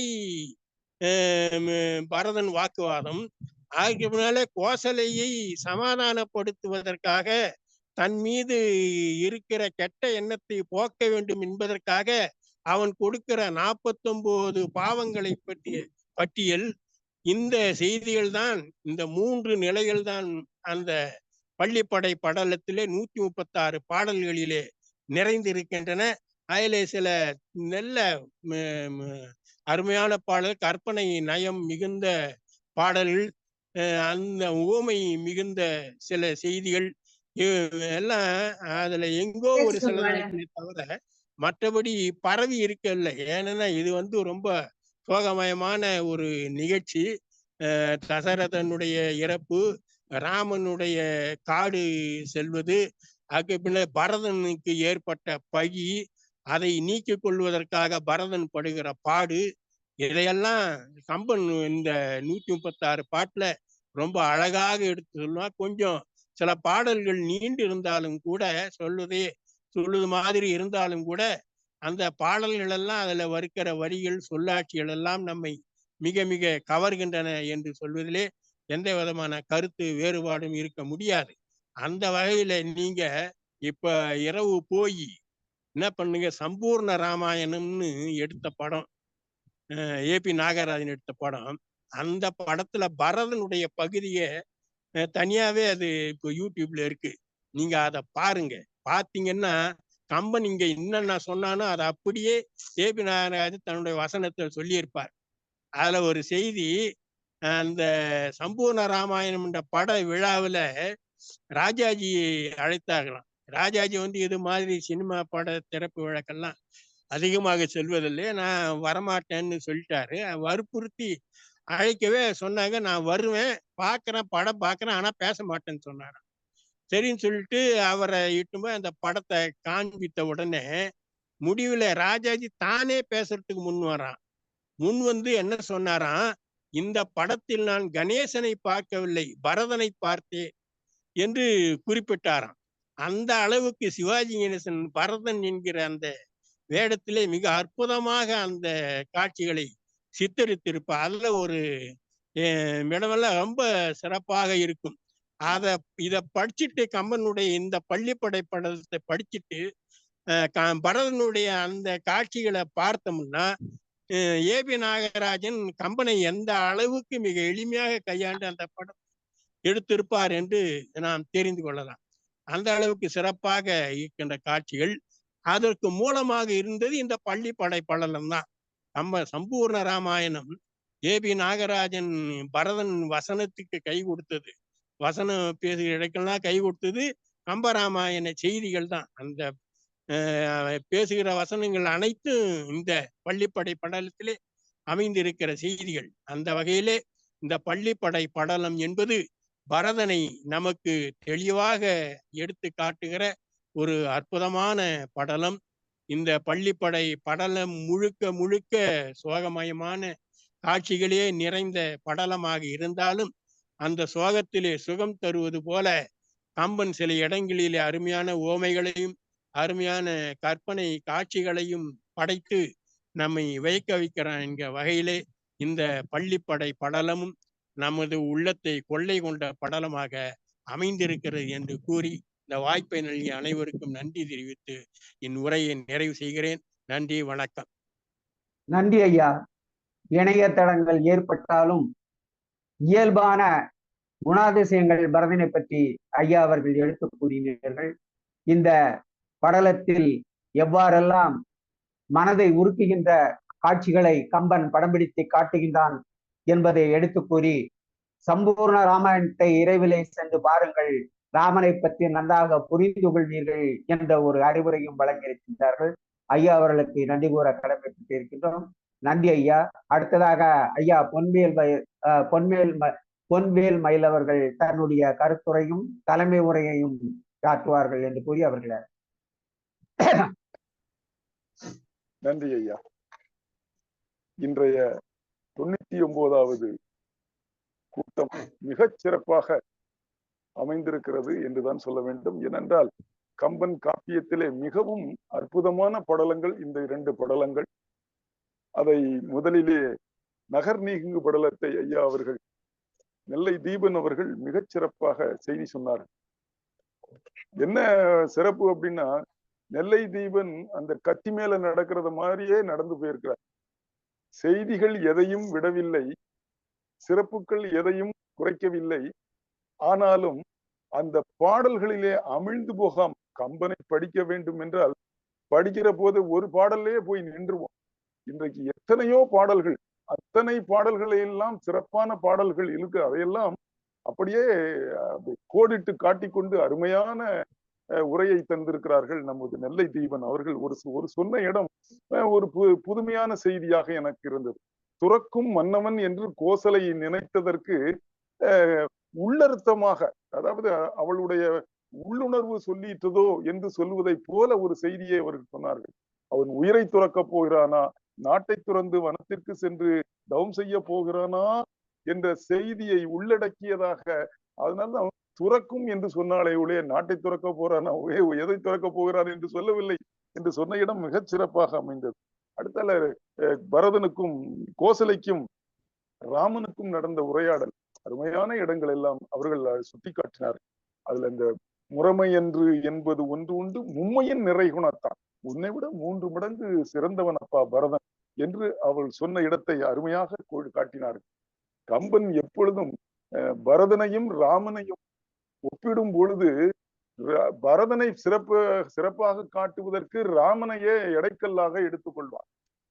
ஐயா கூட காவுக்கி ஐயா கூட சொன்னார்கள், தள்ளறிய பெருநீதி தனியாறு புகமண்டும் பள்ளமெனும் தனையானை பரதனும் பைதானைன்னு சொல்லிட்டு எள்ளறிய குணத்தாலும் எழிலாலும் இவ்விருந்த வள்ளலையே அணையான் என்று விஸ்வாமித்திரன் சொல்லும் பொழுது இருவரும் சமமாக இருந்தார்கள் என்ற செய்தி இப்பொழுது கோசலை சொல்லும் போது ராமனை 3 ராமனுக்கு சீக்குவல் டு 1 பரதன் என்று சொல்வதை போல உண்மையின் நிறைகுணத்தான் நின்னிலும் நந்தலான் என்று செய்தியை பதிவு செய்தார்கள்.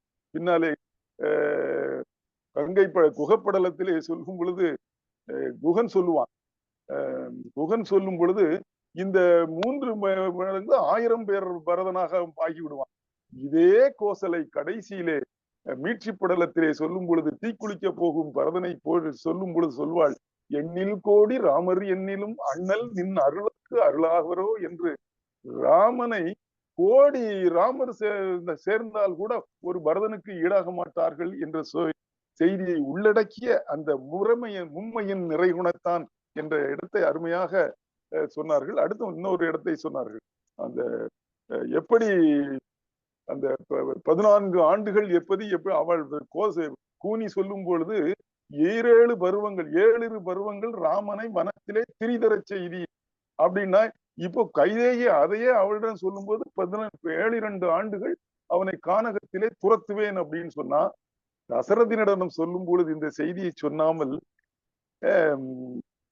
என்சை வரல் நாடாளுவதும் பரதன் ராமன் போய் சீதைகள்வன் போய் காடாளுவதும் என்று அவனிடம் சொல்லாமல் சொன்னாள் என்ற செய்தியை அருமையான அந்த உளவியல் பாங்கை அறிந்து சொன்னாள் என்ற செய்தியை கூறினார்கள். இலக்குவன் சீற்றத்தை பற்றி சொல்லவே வேண்டாம், அந்த இடத்தையும் அதுவே சொன்னார்கள். அருணாசல கவிராயர் இந்த இடத்தை சொல்லும்போது அருமையான ஒரு இடத்தை பாடலை போட்டிருப்பார். அதுல முதல் வரியை லட்சுமணனுடைய சீற்றத்தோடு பேசுவதை, நானே லட்சுமணன் ஆனால் கொடுக்கிறேன் ராமனுக்கே மகுடம் என்று அந்த ஒரு இலக்குவனுடைய சீற்றத்தை பூரா கம்பன் எப்படி காட்டினா அந்த ஒரு வரியில அடக்கி காட்டுவார் அந்த அருணாசல கவிராயர். அப்படி அது இந்த கடகக்கை என்ற சொன்ன செய்தி எல்லாம் மிக அருமையான செய்திகள். அடுத்தாலே சுமித்திரனுடைய தாகத்தை பற்றி பேசினார், அருமையான செய்திகள்.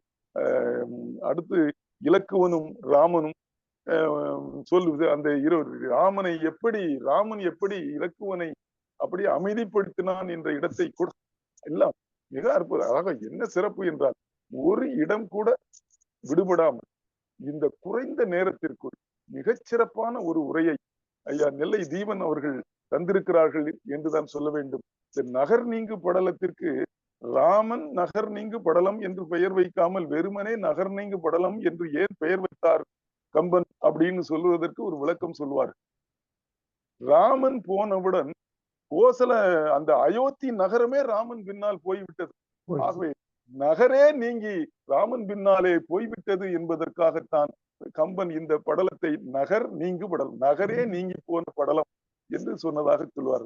அப்படிப்பட்ட அந்த படலத்தை மிகச் சிறப்பாக ஐயா அவர்கள் உரையாற்றி இருக்கிறார்கள். அவர்களுக்கு எனது பாராட்டுகளும் சிறப்புகளும். அடுத்து 5 படலங்களை விட்டு அடுத்த படலமாகிய பள்ளிப்பட படலத்தை ஐயா காவுக்கி அவர்கள் சொன்னார்கள். அவர்களும் கம்பனில் 2 பேருமே கம்பனில் மிகவும் தோய் உள்ளவர்கள். அதனால எங்க சொல்றது, எதை சொல்லுவது, எதை சொல்லாமல் விடுவது என்று இருவருமே திணறி போயிருந்த செயலைத்தான் இவர்களுடைய உரையிலே நாம் காண்பிக்க முடிந்த ஒரு இடத்தை முதலிலே அருமையான அதுவும் பரதனை பற்றிய ஒரு பெரிய முன்னுரையை அடித்துக் கொண்டுதான் அவர்கள் இந்த பள்ளிப்படலை படத்தை நம்ம எல்லாம் தயார் செய்து கொண்டு பரதன் எப்படிப்பட்டவன் என்பதை முதலில் பலவித விஷயங்களை சொல்லி அதற்கு அப்புறம் இந்த படலத்துக்குள்ளே நுழைந்தார்கள். அதுல தூதுவர்களை பற்றி சொன்னார்கள். தூதுவர்கள் பொய் சொல்லக்கூடாது என்று சொல்வதைக்க அவனை பொய் இல்லாதவர்கள் என்று சொன்னான் கம்பன் என்று சொல்வதை அவர்களும் அதை நிரூபித்தார்கள் என்றுதான் சொல்ல வேண்டும். அந்த பொய்யும் சொல்லவில்லை, உண்மையும் சொல்லவில்லை. அவர்கள் உண்மையை சொல்லக்கூடாது என்பது அவர்களுக்கு இட்ட ஆணை. ஆனால் பரதன் கேட்கிறான், தீது இளன்கொல் திருமுடியோன் அப்படின்னு கேட்கிறான். பரதன் என்ன கேட்டிருக்கிறான், அவனுக்கும் உள்ளுணர்விலே தந்தைக்கு ஏதோ தீங்கு நேர்ந்து விட்டது, தந்தை நலமாக இருக்கிறானா என்று கேட்பதை விட்டுவிட்டு அவன் கேட்ட செய்தியை பாருங்கள். தீது இளன்கொல் திருமுடியோன், மன்னன் தீது இல்லாமல் இருக்கிறான். அப்போ தீது நடந்தது, இவனுக்கு ஒரு உள்ளுணர்வு உணர்த்தி இருக்கிறது அப்படின்னு கேட்டதாகவும் அதற்கு அவர்கள் சொன்னார்களாம் வலியன் என்று சொன்னார்கள். வலியன் அப்படின்னா வலியன் என்பதற்கு 2 பொருள். ஒன்று வலிமையுடையவனாக இருக்கிறான் என்று பொருள், இன்னொன்று விண்ணுலகம் சென்று விட்டு வானுலகம் சென்றவனாகி விட்டான் என்றது ஒரு பொருள். ஆகவே அவர்கள் பொய்யும் சொல்லவில்லை, உண்மையும் சொல்லவில்லை. நிகழ்ந்த நிகழ்ச்சியை அவர்களுடைய சாதுரியத்தால் சொன்னார்கள். அடுத்தால கேட்டான், ராமன் நலமாக இருக்கிறானா என்று கேட்பதற்கு பதில் பரதன் கேட்கிறான், இந்த எப்பொழுதும் அம்பையும் அம்பரா தூணியையும் தோளிலே போட்டுக்கொண்டு அலைவானே லட்சுமணன் என்னுடைய தம்பி, அவன் எம்பிரானோடும் உலைவுயில் செல்வத்தனோ, உலைவில்லாத நல்ல செல்வத்தை உடையவனாக இருக்கிறானா என்னது தம்பி ராமனோடு என்று கேட்கிறான். அப்போ உலைவில்லாத நல்ல நலமாக இருக்கிறாரா என்பதை கேட்டுவிட்டு உலைவில்லாத செல்வத்தை உடையவராக இருக்கிறார்களா என்று அவர் கேட்டதாக கம்பன் பதிவு செய்வான். இதற்கு அவர்கள் பதிவு செய்தார்கள் உண்டு என்று மட்டும் சொன்னார்களாம். உலைவில் செல்வத்தனோ என்றதுக்கு உண்டு அப்படின்னா என்ன பொருள்? ராமன் உலைவு இல்லாத செல்வன். இப்பொழுது அவன் தவம் தவம் எழுவதற்காக செல்லுன்றான். கானகத்திற்கு சென்று 7-2 ஆண்டுகள் பூலி வெங்கண்ணி புண்ணிய துறைகளாடி 7-2 ஆண்டு வருவதற்கு ஆகவே நல்ல செல்வத்தை தான் அவன் இப்பொழுது பெற்றிருக்கிறான் என்பதை உள்ளடக்கி அவன் அந்த உண்டு என்ற ஒரு சொல்லிலே அவர்கள் பதில் சொன்னார்கள். அவர்கள் இங்கே நகர்ந்த அந்த செய்திகளை, தீய செய்திகளை எல்லாம் சொல்லாமல் அங்கே சொல்லி இருக்கிறார்கள். ஆனால் பரதன் இருக்கும் நிலையில் அதை புரிந்து கொள்ள முடியவில்லை என்பதுதான் அவன் வந்துதான் தெரிந்து கொண்டான் என்ற நிலையிலே அவர்கள் அருமையாக பேசினார்கள். அடுத்த கைகேயிக்கும் பரதனுக்கும் இடந்த உரையாடல், இதையெல்லாம் பேசுவதற்கு இந்த ஒரு படலத்தை பேசுவதற்கே ஒரு 4 மணி நேரம் இருந்தால் கொஞ்சம் சிறப்பாக பேசலாம். அப்பேற்பட்ட படலத்தை ஐயா அவர்கள் மிக குறுகிய நேரத்திலே அற்புதமாக அவர்கள் இந்த பரதனுக்கும் கைகேயிக்கும் நடந்த உரையாடலை எல்லாம், ஒரு தாயை ஒரு மகன் இந்த அளவுக்கு திட்ட வேண்டும் என்றால் அவன் ராமன் மீது எத்தனை அளவு அன்பு வைத்திருக்கிறான் என்பதை காட்டுவதற்காக கம்பன் இந்த செய்தியை நமக்கு தந்தான் என்பதை அதற்கு என்று பதிவு செய்தார் என்ற செய்தியும் அவர்கள் அருமையாக சொன்னார்கள். கோசலையின் பரதன் உரையாட அதுல ஐயா சொன்னார்கள் 49 வகையான குற்றங்கள், ஐபிசியிலே இல்லாத குற்றங்கள் பல. அந்த என்னுடைய கணக்கின்படி 52 குற்றங்கள் அதிலே வருகிறது. 52 குற்றங்களையும் சொல்லி எனக்கு ராமன் கைகேயினுடைய உள்ளம் எனக்கு தெரிந்து அதில் நான் ஈடுபட்டிருப்பேன் என்ற, ஆனால் இத்தனை குற்றங்களும் செய்த பாவிகள் எந்த நரகத்திற்கு போவார்களோ அந்த நரகத்திற்கு நான் போனேன் என்று ஒரு சூளுரை உரைத்த செய்தி அவர்கள் அருமையாக சொன்னார்கள். அதே போல ஒவ்வொரு செய்தியும் அவர்கள் அவனை இப்ப பட்டம் ஏறி நீ மடிசூட வேண்டும் என்று தந்தைக்கு ஈமக்கடங்கள் செய்ய சொல்லும் பொழுது அவன் தவித்த தவிப்பு அவனுக்கு உன்னை துறந்தான் என்று சொன்னவுடன் அந்த தவிப்பை எல்லாம் கம்பன் எப்படி காட்டியிருக்கிறான் என்று சொல்லும் பொழுது அவன் சொன்னான், ஒரு தென்னை மரத்திலே இதுவரைக்கு தசரனுடைய வரலாற்றிலே, அந்த மன்னர்களுடைய வரலாற்றிலே, அப்படி வரலாற்றிலே உடைய அந்த மன்னர்களாகிய ஒரு தென்னை மரத்திலே அத்தனை காய்களும் நல்ல காய்களாக இருந்தது, நான் ஒருவரும் மட்டும் ஒரு பேடாகி போனேனே என்று சொல்லி வருந்தக்கூடிய அளவுக்கு அந்த செய்திகளை எல்லாம் மிக அற்புதமாக நமக்கு சொன்னார்கள். இப்படி இந்த 2 அவர்கள் சொன்னதை விட நான் ஒன்றும் சிறப்பாக சொல்லிவிட முடியாது. அந்த அளவுக்கு இந்த 2 படலங்களையும் அற்புதமான 2 ஆளுமைகளான ஐயா நெல்லை தீபன் அவர்களும் ஐயா காவுக்கி அவர்களும் அற்புதமாக உரையாற்றியா இருக்கிறார்கள் என்று சொல்லி அவர்களுக்கு மீண்டும் எனது பாராட்டுகளையும் நன்றியையும் சொல்லி அமைகிறேன். என்னுடைய தலைமை உரையை நான் நிறைவு செய்கிறேன். நன்றி, வணக்கம். தங்களுடைய சிறப்பான தலைமை உரைக்கு நன்றி கூற கடமைப்பட்டிருக்கின்றோம். ஐயா கேஜிஆர், நீங்க ஏதாவது இப்பொழுது கருத்து சொல்லீர்கள், எல்லாம் நன்றி உரைக்கு அப்புறம் சொல்றீங்களா?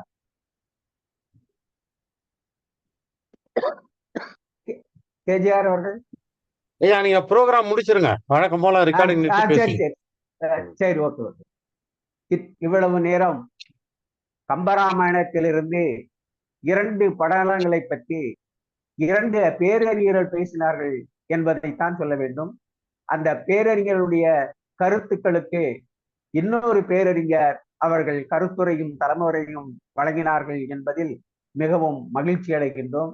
இந்த நிகழ்ச்சியிலே தமிழ்தாய் வாழ்த்து பாடிய ரமணி பாலசாமி அம்மா அவர்களுக்கு நன்றி கூற கடமைப்பட்டிருக்கின்றோம்.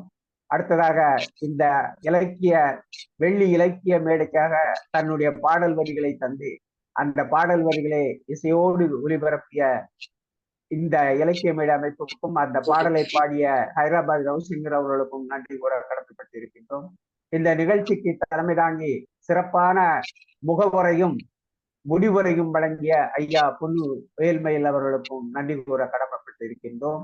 நகர்நீங்கு படலத்தை பற்றி பேசிய நெல்லை தீபன் அவர்களுக்கும் மற்றும் பள்ளிப்படை படலத்தை பற்றி பேசிய காவுக்கி ஐயா அவர்களுக்கும் நன்றி கூற கடமைப்பட்டிருக்கின்றோம்.